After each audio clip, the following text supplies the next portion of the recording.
ಹಾಗಾಗಿ ಕೆಲವರು ಸದ್ಗುರುವಿನ ಚರಣವನ್ನ ಆಶ್ರಯಿಸಿನೇ ಎಲ್ಲ ರೀತಿಯ ದುಃಖಗಳಿಂದ ಪಾರಾಗಿ ಬಿಡ್ತಾರೆ. ಆದರೆ ಕೆಲವರು ಅಂತಹ ಸದ್ಗುರುವನ್ನ ಆಶ್ರಯಿಸದೆ ಅನೇಕ ರೀತಿಯ ಶಾಸ್ತ್ರಗಳನ್ನೆಲ್ಲ ಓದಿ ಇಂದ್ರಿಯ ಪ್ರಾಣವಾಯು ಎಲ್ಲವನ್ನೂ ನಿಗ್ರಹಿಸಿ ಅದರ ಬಲದಿಂದಲೇ ಮನಸ್ಸೆನ್ನುವಂತಹ ಕುದುರೆಯನ್ನು ಸಹ ವಶಪಡಿಸಿಕೊಳ್ಳೋದಕ್ಕೆ ಪ್ರಯತ್ನ ಪಡ್ತಾರೆ. ಆದ್ರೆ ಆ ಮನಸ್ಸು ಆ ಕುದುರೆಗಿಂತ ಅತ್ಯಂತ ಚಪಲ ಸ್ವಭಾವದ ಕುದುರೆ ಅಂತ ಹೇಳಿದ್ರು ಅದಕ್ಕಿಂತ ಒಂದ್ ಕೈ ಮೇಲು ಅಂತಾನೆ ಹೇಳ್ಬೋದು. ಅಂತಹ ಕುದುರೆ ಹಾಗೆ ಆದಾಗ ಆ ಜನ ಬೇರೆ ಯಾವ ಉಪಾಯವನ್ನು ಕಾಣದೆ ದುಃಖ ಪಡ್ತಾ ಮತ್ತೆ ಮತ್ತೆ ಸಂಸಾರ ಅಂದ್ರೆ ಮನಸ್ಸು ನಿಗ್ರಹ ಮಾಡಕ್ ಆಗೋದಿಲ್ಲ. ಎಷ್ಟೇ ಮಾಡೋದು ಸಂಸಾರ ಸಮುದ್ರದಲ್ಲಿ ಮುಳುಗಿ ಅನೇಕ ರೀತಿಯ ದುಃಖಗಳಿಗೆ ಒಳಗಾಗಿ ಬಿಡ್ತಾರೆ. ಹೇಗೆ ಅದು ಅಂದ್ರೆ ನಾವಿಕನನ್ನು ಗೊತ್ತೇ ಹಡಗಿನಲ್ಲಿ ಹೊರಟಂತಹ ವರ್ತಕರು ಸಮುದ್ರದ ಮಧ್ಯದಲ್ಲಿ ತಳಮಳಿಸ್ತಾರಲ್ಲ, ಹಾಗೆ ಸದ್ಗುರು ಇಲ್ಲದೆ ಯಾವ ಸಾಧನೆಯೂ ಅಸಾಧ್ಯ. ಇವರೆಲ್ಲ ಆ ಸದ್ಗುರುವನ್ನು ಪಡೆಯದೆ ಒದ್ದಾಡುವಂತಹ ಸ್ಥಿತಿಯನ್ನು ಕಾಣ್ತಾರೆ. ಹಾಗಾದ್ರೆ ಸದ್ಗುರು ಏನು ನಮ್ಗೆ ತಿಳಿಸ್ಕೊಡ್ತಾರೆ ಅಂತ ಹೇಳಿದ್ರೆ ಮುಂದಿನ 2 ಶ್ಲೋಕದ ವಿಷಯವನ್ನ ಅವರೇ ನಮ್ಗೆ ತಿಳಿಸ್ಕೊಡುದು.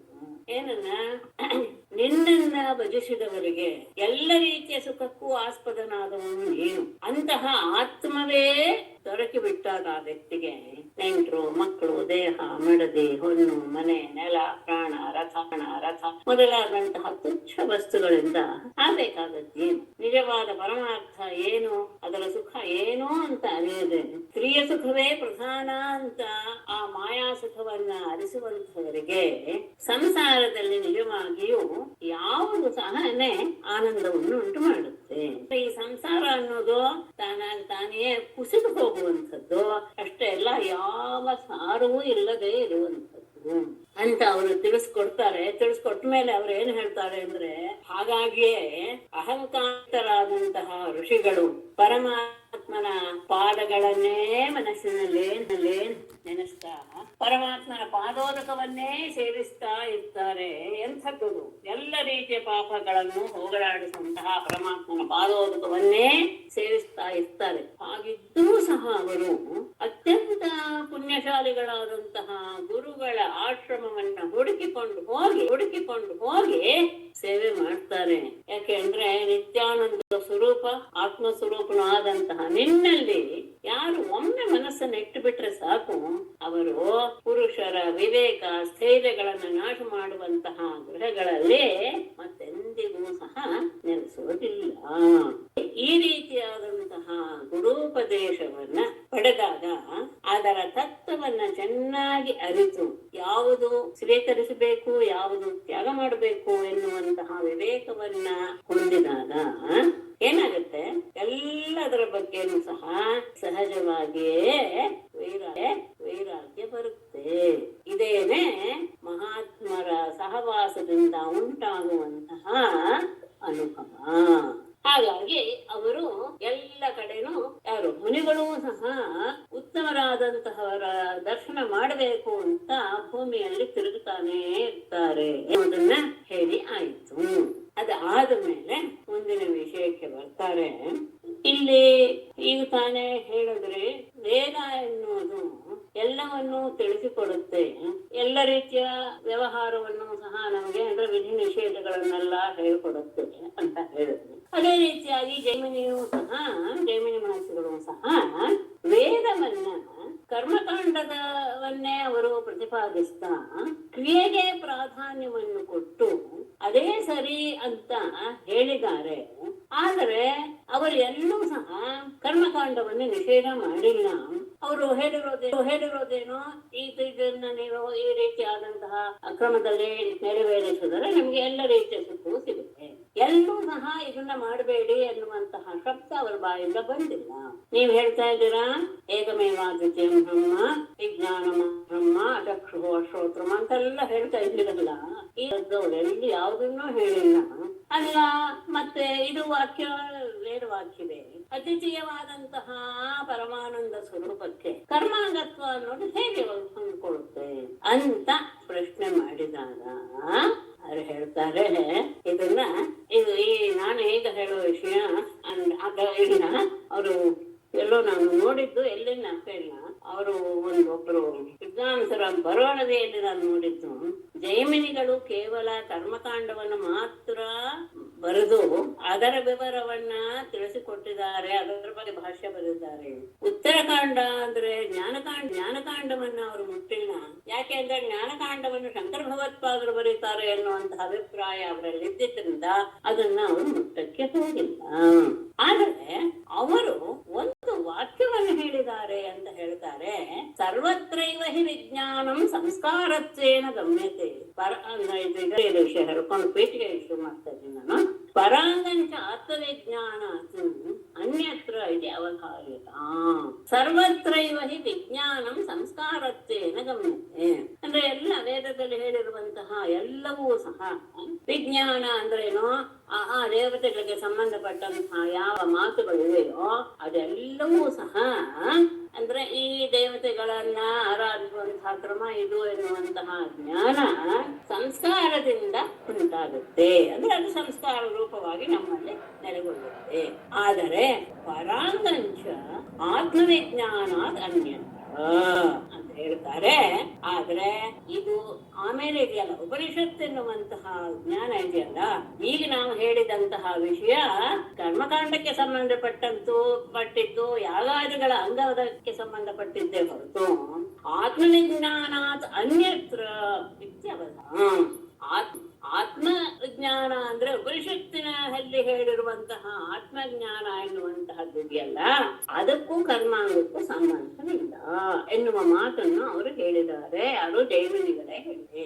ಈ ಮಾತನ್ನ ಪ್ರಧಾನವಾಗಿ ಇಟ್ಟುಕೊಂಡೇನೆ ಯತಿಗಳು ಇದನ್ನ ಮತ್ತೆ ಸರಿಯಾಗಿ ತಿಳಿದುಕೊಳ್ಳಬೇಕು ಎನ್ನುವಂತಹ ಭಾವದಿಂದಲೇ ಎಲ್ಲ ಕಡೆನೂ ಅವರು ಭೂಮಿಯಲ್ಲಿ ಸುತ್ತಾಡ್ತಾ ವಿದ್ವಾಂಸರ ಸಂಘವನ್ನ ಹೊಂದುತ್ತಾ ಜ್ಞಾನವನ್ನ ಪಡೆದುಕೊಳ್ತಾರೆ.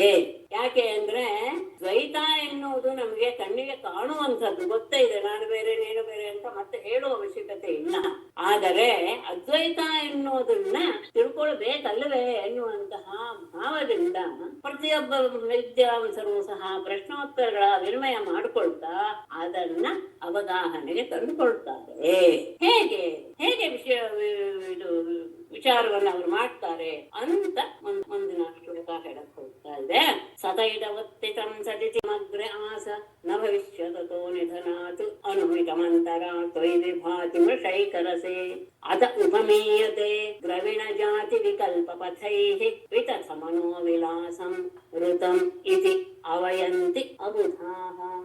ಗಮನಿಸ್ಕೊಳ್ಳಿ, ಯಾವುದನ್ನು ಸಹ ಇಲ್ಲ ಅಂತ ಹೇಳಿಲ್ಲ ಅಲ್ಲ. ಸಾಮಾನ್ಯ ವೇದಾಂತ ಅಂದ್ರೆ ಯಾವುದಿಲ್ಲ ಹೇಳ್ತಾರೆ ಅಂತ ಸಾಮಾನ್ಯವಾಗಿ ಒಂದು ಪ್ರತೀತಿ ಬಂದು ಬಿಟ್ಟಿದೆ. ಖಂಡಿತ ಇಲ್ಲ, ಎಲ್ಲವೂ ಬೇಕು. ಇದ್ರ ಮೂಲಕವೇ ನಾವು ಮೇಲ್ಮಟ್ಟಕ್ಕೆ ಹೋಗ್ಬೇಕು. ಯಾಕೆಂದ್ರೆ ಮೊದಲು ಏನಿತ್ತು, ಯತ್ ಇದಂ ಅಗ್ರೆ ನ ನಿಧನಾತ್ ಅನು ಭವಿಷ್ಯತ್ ಅಂತರ ಏಕರಸೆ ತ್ವಯಿ ಮೃಷಾ ವಿಭಾತಿ ಮಿತಂ ಅತಃ ದ್ರವಿಣ ಜಾತಿ ವಿಕಲ್ಪ ಪಥೈಃ ಉಪಮೀಯತೆ ವಿತಥ ಮನೋವಿಲಾಸಂ ಋತಂ ಇತಿ ಅಬುಧಾಃ ಅವಯಂತಿ.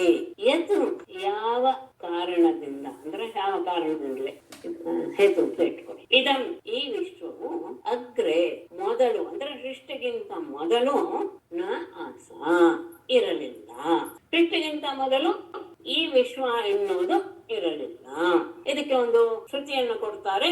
ಸದೈವ ಸೌಮ್ಯ ಇದಂ ಅಗ್ರೆ ಆಸೀತ್. ಸತ್ ಏವ ಸೌಮ್ಯ ಸಂಬೋಧನೆ ಇದು ಒಂದೇ ಅಂದ್ರೆ ಸತ್ ಎನ್ನುವುದು ಒಂದೇ ಸೃಷ್ಟಿಗಿಂತ ಮೊದಲು.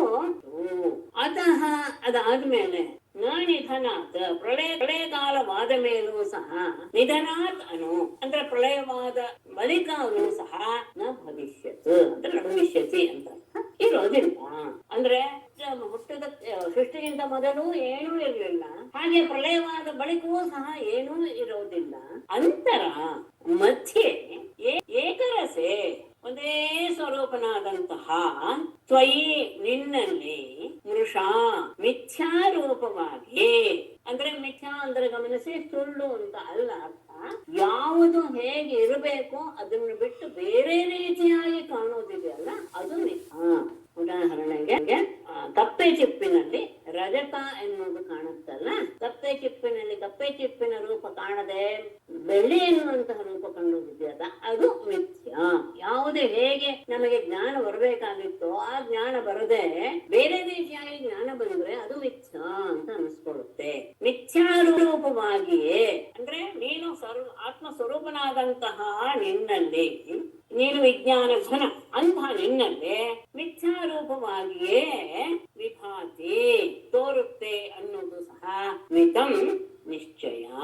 ಅತಃ ಆದ್ದರಿಂದಲೇ ದ್ರವಿಣ ಜಾತಿ ಉಪಪಥೈ, ದ್ರವಿಣ ಅಂದ್ರೆ ದ್ರವ್ಯಗಳಾದಂತಹದ್ದು ಅದ್ಯಾವುದು, ಅದರ ಜಾತಿ ಅದನ್ನು ತೋರುವಂತಹ ಈ ಮಾರ್ಗಗಳಿಂದ ಏನ್ ಹಾಗಂದ್ರೆ ಅಂದ್ರೆ ಏನು ತಗೊಳ್ತಾರೆ, ದ್ರವ್ಯಾದಿಗಳು ಅದು ಮೃತ್ತಾಗಿರ್ಬೋದು, ಲೋಹವಾಗಿರ್ಬಹುದು, ಕಬ್ಬಿಣ ಆಗಿರ್ಬಹುದು, ಎಲ್ಲವೂ ಸಹ ಏನೇನಾಗತ್ತೆ ಅನೇಕ ರೀತಿಯಾಗಿ ನಮಗೆ ತೋರಿ ಬರುತ್ತೆ. ಅಂದ್ರೆ ಈ ರೀತಿಯಾಗಿ ವಿಶ್ವವು ಉಪಮೀಯತೆ, ನಾವು ಅದನ್ನ ಹೋಲಿಸ್ತೇವೆ. ಛಾಂದೋಗ್ಯದಲ್ಲಿ ಬರುವಂತದ್ದು ಇದು. ಮೊನ್ನೆ ಹಿಂದೆ ಹೇಳಿದ್ನಲ್ಲ ನಾನು, ಸದೈವ ಸೌಮ್ಯ ಎಡಮಗ್ನ ಆಸಿತ್ ಅಂತ. ಈಗ ಇದು ಸಹಜದಲ್ಲಿ ಬರೋದು. ಅದಕ್ಕೆ ಒಳ್ಳೆ ಉದಾಹರಣೆ ಅದನ್ನ ಇಟ್ಕೊಂಡೆ ಈ ಶ್ರುತಿ ಹೊರಟಿದೆ. ಯಥಾ ಸೌಮ್ಯ ಶ್ರುತಿಯ ಗೀತೆ ಹೊರಟಿರೋದು. ಯಥಾ ಸೌಮ್ಯ ಏಕೇನ ಮೃತ್ಪಿಂಡೇನ ಸರ್ವಂ ಮೃಣ್ಮಯಂ ವಿಜ್ಞಾತಂ ಸ್ಯಾತ್. ಗಮನಿಸಿ, ಒಂದು ಮಣ್ಣು ಎನ್ನುವುದರ ಜ್ಞಾನ ಬಂದ ತಕ್ಷಣ ನಮಗೆ ಮಣ್ಣಿನಿಂದ ಆದಂತಹ ಎಲ್ಲ ವಸ್ತುಗಳ ಜ್ಞಾನವು ಆಗಿಬಿಡುತ್ತೆ. ಹಾಗೇನೆ ಯಥಾ ಏಕೇನ ಲೋಹಮಣಿನ ಸರ್ವಂ ಲೋಹಮಯಂ ವಿಜ್ಞಾತಂ ಸ್ಯಾತ್. ಒಂದು ಲೋಹದ ಜ್ಞಾನ ಬಂತು ಅಂತ ಆದ ತಕ್ಷಣ ಆ ಲೋಹದಿಂದ ನಿರ್ಮಾಣವಾದ ಪ್ರತಿಯೊಂದು ವಸ್ತುವಿನ ಜ್ಞಾನವೂ ಸಹ ನಮ್ಗೆ ಬಂದ್ಬಿಡುತ್ತೆ. ಹಾಗೇನೆ ಯಥಾ ಏಕೇನ ನಖನಿಕೃಂತನೇನ ಸರ್ವಂ ಕಾರ್ಷ್ಣಾಯ ಸಂವಿಜ್ಞಾತಂ ಸ್ಯಾತ್. ಯಾವುದೋ ಒಂದು ಉಗುರು ಕತ್ತರಿಸುವಂತಹದ್ದು ಒಂದು ಸಣ್ಣ ಆಯುಧ ಇಟ್ಟುಕೊಂಡಾಗ ಎಲ್ಲ ಕಬ್ಬಿಣದ ಜ್ಞಾನವೂ ಸಹ ನಮಗೆ ಬಂದ್ಬಿಡುತ್ತೆ. ಛಾಂದೋಗ್ಯದಲ್ಲಿ ಶ್ವೇತಕೇತುವಿನ ತಂದೆ ತಂದೆ ಹೆಸರು ಉದ್ದಾಲಕ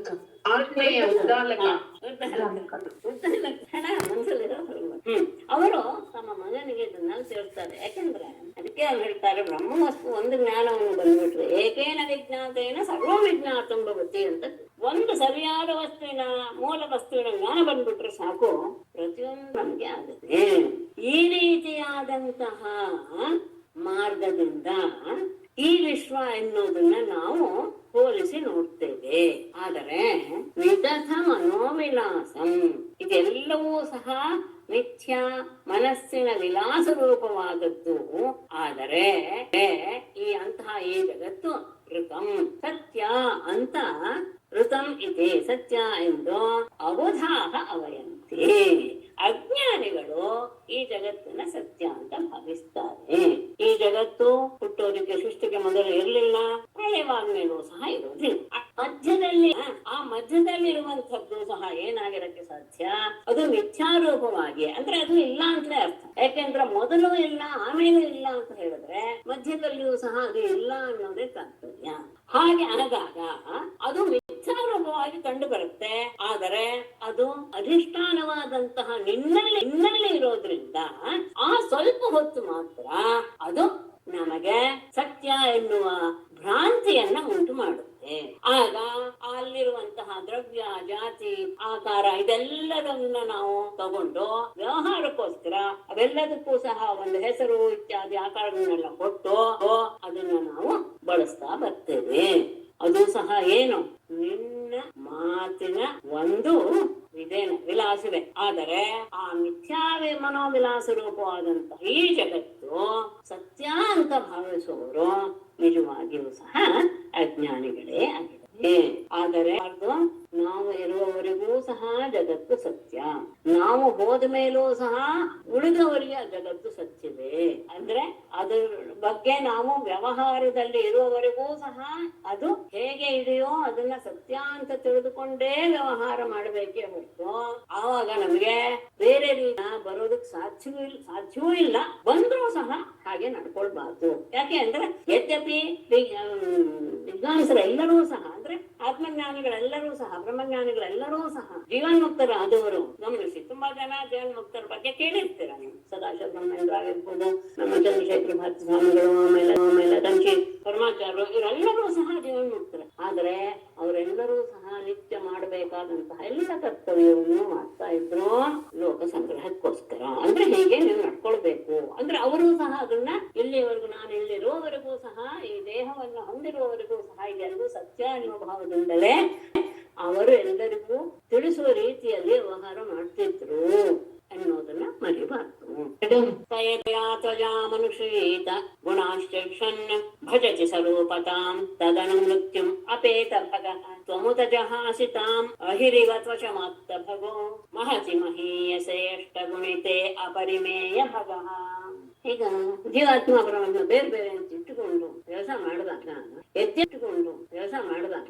ಯದ್ಯಪಿ ಇಲ್ಲ ಆದ್ರೆ ಇದೆ ಅಂತ ನಾವು ಭ್ರಾಂತಿಯನ್ನು ಹೊಂದುತ್ತೇವೆ. ಕರ್ಮ ನಮ್ಗೇನೂ ಇಲ್ಲ ಆದ್ರೂ ಇದೆ ಇದೆಲ್ಲ ನಾನೇ ಅನುಭವಿಸ್ಬೇಕು, ಇದೆಲ್ಲ ನನಗೆ ಗಂಟು ಬಿದ್ದಿದೆ, ಇದನ್ನ ನಾನೇ ಪರಿಹಾರ ಮಾಡ್ಕೋಬೇಕು ಎನ್ನುವಂತಹ ಭಾವ ಇದೆಯಲ್ಲ, ಅದು ನಮ್ಗೆ ಭ್ರಮೆಯಿಂದ ಬಂದಿರುತ್ತೆ. ಸಹ ಅಜಯಾಂತು ಅಜಾಂ ಅನುಶಯೇತ ಗುಣಾನ್ ಚ ಜುಷನ್ ತದನು ಸ್ವರೂಪತಾಂ ಅಪೇತ ಭಗಃ ಮೃತ್ಯುಂ ಭಜತಿ. ಜುಷನ್ ಅನ್ನೋದು ಇನ್ನೊಂದ್ಸತಿ ತಗೊಳ್ಬೇಕಾಗತ್ತೆ. ಸ್ವರೂಪತಾಂ ಜುಷನ್ ಅದು ತಗೊಳ್ಬೇಕು. ತಾಂ ಜುಷನ್ ಅಪೇತ ಭಗಃ ಮೃತ್ಯುಂ ಭಜತಿ. ತ್ವಂ ಉತ ಶಬ್ದಕ್ಕೆ ಅಪಿ ಅಂತ ಅರ್ಥ. ತಾ ಜಹಾಸಿ ಅಹಿಹಿ ತ್ವಚಂ ಇವ ಆತ್ತಭಗಃ ಮಹಸಿ ಅಶಗುಣಿತೆ ಅಪರಿಮೇಯ ಭಗಃ ಮಹೀಯತೆ. ಸಹ ಆ ಜೀವಾತ್ಮನಾದರೂ ಯತ್ ಯಾವ ಕಾರಣದಿಂದ ಅಜಯ ಆ ಮಾಯೆಯಿಂದ ಕೂಡಿಕೊಂಡವನಾಗಿ ಅಜಾ ಅನುಶಯೇತ ಆ ಅಜ್ಞಾನವನ್ನ, ಆ ಮಾಯೆಯಿಂದಾನೇ ಅವನಿಗೆ ಅಜ್ಞಾನ ಎನ್ನುವುದು ಬಂದ. ಆ ಅಜ್ಞಾನದಿಂದ ಅಜ್ಞಾನವನ್ನ ಅನುಶಯೇತ ಅಂದ್ರೆ ಅದನ್ನ ಅವನು ಆಲಂಗಿಸಿಕೊಳ್ತಾನೆ, ಅವಿದ್ಯೆಯನ್ನ ಅವನು ಅದಾದ ಮೇಲೆ ಗುಣಾಂಶ್ಚ ದುಷನ್.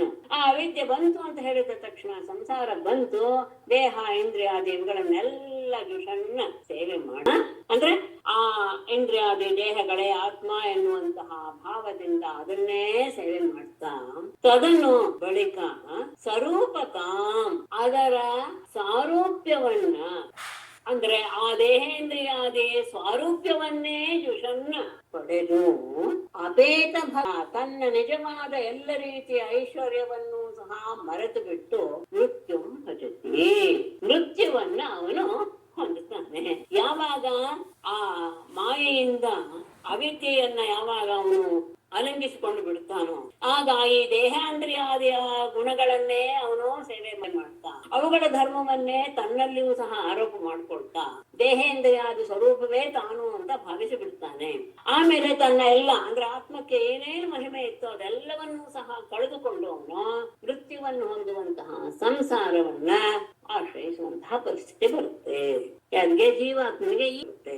ಸ್ವಮುತ ನೀನಾದರೂ ತಾಂ ಜಹಾಸಿ, ನೀನು ಆ ಮಾಯೆಯನ್ನ ಬಿಟ್ಟು ಬಿಟ್ಟಿದೀಯಾ. ಅಲ್ಲ, ಮಾಯ ನನ್ನಲ್ಲಿಯೇ ಇದೆಯಲ್ಲ, ಅದು ಹೇಗೆ ಬಿಟ್ಬಿಡ್ತೀನಿ ನಾನು ಅಂತ ಹೇಳಿದ್ರೆ ಹೇಗೆ ಅಂದ್ರೆ ಅಹಿಹಿ ತ್ವಚಮೇವ. ಸರ್ಪವು ತನ್ನ ದೇಹದ ಒಂದು ಭಾಗವಾದ ಪೊರೆಯನ್ನ ಬಿಡುವಂತೆ. ಹೌದು, ನಿನ್ನಲ್ಲಿಯೇ ಇತ್ತು, ಆ ಸರ್ಪದಲ್ಲಿಯೇ ಇತ್ತು ಆ ದೇಹದ ಮೇಲಿನ ಪೊರೆ, ಅದನ್ನ ಬಿಟ್ಟು ಬಿಡುತ್ತೆ. ಬಿಟ್ಟ ಮೇಲೆ ಆ ಪೊರೆ ಬಗ್ಗೆ ಅದು ಮತ್ತೆ ಗಮನವನ್ನೇ ಕೊಡೋದು. ನನ್ನ ದೇಹದ್ದೇ ಭಾಗ ಇದು ಅಂತ ಅದು ಹಿಂದೆ ಹೋಗೋದಿಲ್ಲ, ಬಿಟ್ಟು ತಾನಾಗಿ ಮುಂದೆ ಹೋಗ್ತಾನೇ ಇರುತ್ತೆ. ಹಾಗೆ ನೀನು ಸಹ ನಿನ್ನಲ್ಲಿಯೇ ಇದ್ದಂತಹ ಮಾಯೆಯನ್ನ ನೀನು ಹಾವು ಪೊರೆಯನ್ನು ಬಿಟ್ಟಂತೆ ಆ ಮಾಯೆಯನ್ನು ನೀನು ಬಿಟ್ಟು ಬಿಟ್ಟಿರ್ತೀಯ. ರೀತಿಯ ನಿತ್ಯೈಶ್ವರ್ಯ ಸಂಪನ್ನನಾದಂತಹವನು ನೀನು. ಅಷ್ಟಗುಣಿತೆ ಮಹಸಿ, ಅತ್ಯಂತ ಅದ್ಭುತವಾದಂತಹ ಊಹಾತೀತವಾದಂತಹ ಅಷ್ಟಗುಣಿತೆ ಅಣಿಮಾದಿ ಅಷ್ಟವಿಭೂತಿ ಸಹಿತವಾದಂತಹ ಆ ಮಹಿಮೆಯಲ್ಲೇ ಅಪರಿಮೇಯ ಭಗ, ಅದು ತುಂಬಾ ಮುಖ್ಯ. ಯಾವ ಗ್ರಹೆಯೂ ಮಾಡಕ್ಕಾಗದೇ ಇರುವಂತಹ ಸಂಪತ್ತನ್ನ ಹೊಂದಿದವನಾಗಿ ಮಹೀಯಸೆ ನೀನು ವಿರಾಜಿಸ್ತೀಯ. ಜೀವ ಹೀಗೆ ತಿಳ್ಕೊಂಡ್ ಬಿಡುತ್ತೆ, ಮಾಯೆಗೆ ಅಧೀನನಾಗಿ ನಾನೇ ಎಲ್ಲವನ್ನೂ ಸಹ ಪಡಬೇಕು, ಈ ಇಂದ್ರಿಯಾದಿ ಗುಣಗಳನ್ನೆಲ್ಲವೂ ಸಹ ನನ್ನದೇ, ಇದರ ಸಂಸ್ಕಾರವನ್ನು ಪಡೆದುಕೊಂಡ ನಾನೇ ಎನ್ನುವ ಮಟ್ಟಕ್ಕೆ ಬಂದು ದೇಹೇಂದ್ರಿಯಾದಿ ಸ್ವರೂಪವೇ ಅವನಾಗಿ ಬಿಡ್ತಾನೆ.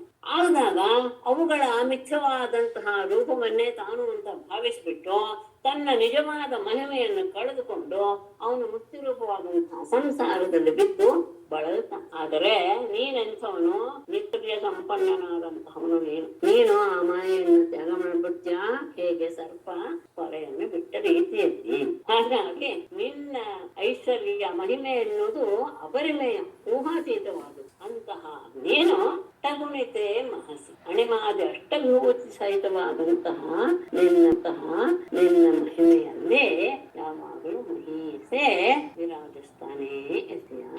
ನಿನಗೂ ಜೀವನಿಗೂ ಇದೇ ವ್ಯತ್ಯಾಸ. ಜೀವ ಯಾವಾಗ ತಾನಿದೆಲ್ಲ ಎನ್ನೋ ಜ್ಞಾನವನ್ನು ಪಡ್ಕೊಂಡ್ಬಿಡ್ತಾನ, ಆವಾಗ ಅವನು ನೀನೇ ಆಗಿ ಬಿಡ್ತಾನೆ, ನಿನ್ನ ಸ್ವರೂಪವನ್ನೇ ಕಂಡು ಬಿಡ್ತಾನೆ. ಹಾಗಾದ್ರೆ ನಾವು ಸಕ್ಕರೆ ಅಚ್ಚನ್ನ ಚೆನ್ನಾಗಿ ತಗೊಳ್ಬಹುದು. ಸಕ್ಕರೆ ಅಚ್ಚು ಮಾಡುವಾಗ ಅದು ಮೊದಲು ಸಕ್ಕರೆ ಅಷ್ಟೇ, ಅದೆಲ್ಲ ಪಾಕ ಮಾಡಿ ನಾವು ಒಂದೊಂದೊಂದೊಂದೊಂದಕ್ಕೆ ಹಾಕ್ತೇವೆ. ಹಾಕಿದ ಮೇಲೆ ಅದು ಆ ಆಕಾರ ಪಡ್ಕೊಂಡ್ಮೇಲೆ ಅವುಗಳನ್ನ ನಾವು ಹಾಗೆ ವ್ಯವಹಾರ ಮಾಡ್ತೇವೆ. ಅದು ಕುದುರೆ, ಇದು ಆನೆ, ಇದು ದೀಪ, ಇದು ತುಳಸಿ ಕಟ್ಟೆ ವ್ಯವಹಾರ ಮಾಡ್ತೇವೆ. ಆದರೆ ಪ್ರತಿಯೊಂದರಲ್ಲೂ ಸಹ ನಮಗೆ ಗೊತ್ತು ಅದು ಸಕ್ಕರೆ ಅನ್ನುವಂತಹ ಜ್ಞಾನ ನಮಗಿದೆ. ಉದಾಹರಣೆಗೆ ಚಿನ್ನದ ಉದಾಹರಣೆ ಕೊಟ್ಟರೆ. ಆದರೆ ಅವೆಲ್ಲವನ್ನೂ ಸಹ ಮತ್ತೆ ನೀರಿಗೆ ಹಾಕಿ ಬಿಟ್ರೆ ಮತ್ತೆ ತನ್ನ ಮೊದಲಿನ ಸಕ್ಕರೆಯ ಸ್ಥಿತಿಯನ್ನೇ ಅದು ಹೊಂದಿ ಬಿಡುತ್ತೆ. ಅಲ್ಲಿಯವರೆಗೂ ಆಕಾರ ಹಾಗೆಯೇ ವ್ಯವಹಾರ ಆಯ್ತು. ಅದಾದ್ಮೇಲೆ ಅದರ ಆಕಾರವೂ ಹೋಯ್ತು, ವ್ಯವಹಾರವೂ ಹೋಯ್ತು, ತನ್ನ ಮೊದಲಿನ ಸ್ಥಿತಿಗೆ ಬಂದುಬಿಡುತ್ತೆ. ಇದಕ್ಕೆ ಶ್ರೀಧರಿಯವನ್ನ ನೋಡೋಣ. ನೃತ್ಯಂತಿ ತವ ವೀಕ್ಷಣಾಂಗಣಗತ ಕಾಲ ಸ್ವಭಾವಾದಿಭಿಃ ಭಾವಾನ್ ಸತ್ವರಜಸ್ತಮೋ ಉನ್ಮೀಲಯಂತಿ ಬಹೂನ್ ಮಾಮಾಕ್ರಮ್ಯ ಪರಾಶಿರಸ್ಯತಿಭರಂ ಸಮ್ಮರ್ದಯಂತ್ಯಾತುರಂ ಮಾಯಾತೆ ಶರಣಂ ತತೋಸ್ಮಿ ಗೃಹರೆ ತ್ವಮೇವ ತಾಂ ವಾರಯ. ಆ ಮಾಯೆಗೆ ಸಿಕ್ಕಾಕೊಂಡಿದ್ದರಿಂದ ನಾನು ಇಷ್ಟೆಲ್ಲ ಅನುಭವಿಸ್ಬೇಕಾಗಿದೆ ಜೀವ, ನಾನು ಸಹ ಅಂತ ಹೇಳುವಂತಹ ನನ್ನನ್ನ ಆ ಮಾಯೆಯಿಂದ ದೂರ ಮಾಡಿಬಿಟ್ಟು. ತವ ವೀಕ್ಷಣ ಅಂಗಣಗತ, ನಿನ್ನ ದೃಷ್ಟಿ ಎನ್ನುವಂತಹ ಆ ಅವಸ್ಥೆಗೆ ಸಿಲುಕಿದ ತಕ್ಷಣ ಅವಳು ನೃತ್ಯಂತಿ, ಮಾಯೆ ನರ್ತಿಸ್ತಾ ಇರುವ ಹಾಗೆ. ಯಾವುದರಿಂದ? ಕಾಲ ಸ್ವಭಾವಾದಿಭಿಃ, ಅವಳು ನೃತ್ಯ ಮಾಡ್ತಾ ಇರ್ತಾಳೆ. ಆ ಸಮಯ ಸ್ವಭಾವಕ್ಕೆ ಅನುಗುಣವಾಗಿ ಸತ್ವರಜಸ್ತಮೋ ಗುಣಮಯಾನ್ ಭಾವಾನ್ ಬಹೂನು ಉನ್ಮೀಲಯಂತಿ, ಅದರಲ್ಲಿ ಸತ್ವಗುಣ, ರಜಗುಣ, ತಮೋಗುಣ ಇವುಗಳೆಲ್ಲವೂ ಸಹ ಹೊರಬರುವ ರೀತಿಯಲ್ಲಿ ತನ್ನಲ್ಲಿರುವಂತಹ ಭಾವಗಳನ್ನೆಲ್ಲ ಅನೇಕ ಪ್ರಕಾರವಾಗಿ ಅವಳು ಪ್ರಕಟಪಡಿಸ್ತಾ ಇರ್ತಾಳೆ. ಅವಳು ಶಿರಸಿ ಪದ ಮಾಂ ಆಕ್ರಮ್ಯ, ಅಷ್ಟೇ ಅಲ್ಲ, ಅವಳು ನನ್ನ ತಲೆ ಮೇಲೆ ತನ್ನ ಹೆಜ್ಜೆಯನ್ನ ಇಟ್ಟು ನನ್ನನ್ನು ಆಕ್ರಮಿಸಿಕೊಂಡು ಬಿಟ್ಟಿದ್ದಾಳೆ. ಅಷ್ಟೇ ಇಲ್ಲ, ಆತುರಂ ಅತಿಭರಂ ಸಮ್ಮರ್ದಯಂತಿ ಮಾಯ, ಅತ್ಯಂತ ನನ್ನನ್ನ ಅವಳು ಹಿಪ್ಪೆ ಮಾಡ್ತಾ ಇದ್ದಾಳೆ. ನನ್ನನ್ನ ತುಳಿತಾ ಇರುವಂತಹ ಮಾಯೆ. ಹಾಗಾಗಿ ನಾನು ತೇ ಶರಣಂ ಗತಃ ಅಸ್ಮಿ, ಆ ಮಾಯೆ ನನ್ನನ್ನು ಹೀಗೆ ಹಿಂಸೆ ಪಡಿಸ್ತಾ ಇದ್ದಾಳೆ, ನಾನು ನಿನಗೆ ಶರಣ ಆಗಿಬಿಟ್ಟಿದ್ದೇನೆ. ಗೃಹರೇ ತ್ವಾಮೇವ ತಾಂ ವಾರಯ, ತ್ವಾಂ ಶರಣಂ ಗತಃ ಅಸ್ಮಿ ಅಲ್ಲ, ನಿನ್ನನ್ನೇ ನಾನು ಆಶ್ರಯಿಸಿದ್ದೇನೆ. ತಾಂ ವಾರಯ, ಆ ಮಾಯೆಯನ್ನು ನೀನು ನನ್ನಿಂದ ಬೇರೆ ಹೋಗುವಾಗೆ ಮಾಡ್ಬಿಡು. ಅಂದ್ರೆ ನನ್ನನ್ನ ಮಾಯೆಯಿಂದ ಸಿಗ್ಲಕ್ಕಿಕೊಂಡಂತಹ ನನ್ನನ್ನ ಅದರಿಂದ ದೂರ ಮಾಡು. ಅಂದ್ರೆ ಮಾಯೆ ನನ್ನನ್ನ ಆಕ್ರಮಿಸಿಕೊಂಡು ಬಿಟ್ಟಿದೆ. ಎಲ್ಲ ರೀತಿಯ ಸತ್ವರಜ ಸ್ತಮೋಗುಣಗಳಿಂದ ಕೂಡಿದ ಎಲ್ಲ ರೀತಿಯ ಭಾವಗಳನ್ನ ನನ್ನಲ್ಲಿ ಪ್ರಕಟಪಡಿಸಿ ನನ್ನ ತಲೆ ಮೇಲೆ ಬಂದು ಕೂಟಿ ಬಿಟ್ಟಿದೆ. ಬಹಳವಾಗಿ ನನ್ನನ್ನು ಹಿಂಸೆ ಕಾಣಿಸ್ತಾ ಇರುವಂತಹ ಆ ಮಾಯೆ, ನಾನು ಹಾಗಾಗಿ ನಿನ್ನನ್ನೇ ಶರಣು ಹೊಂದ್ಬಿಟ್ಟಿದ್ದೇನೆ. ಆ ಮಾಯೆಯನ್ನ ನೀನು ನನ್ನಿಂದ ದೂರ ಮಾಡು. ಹಾಗಾದ್ರೆ ಯಾರು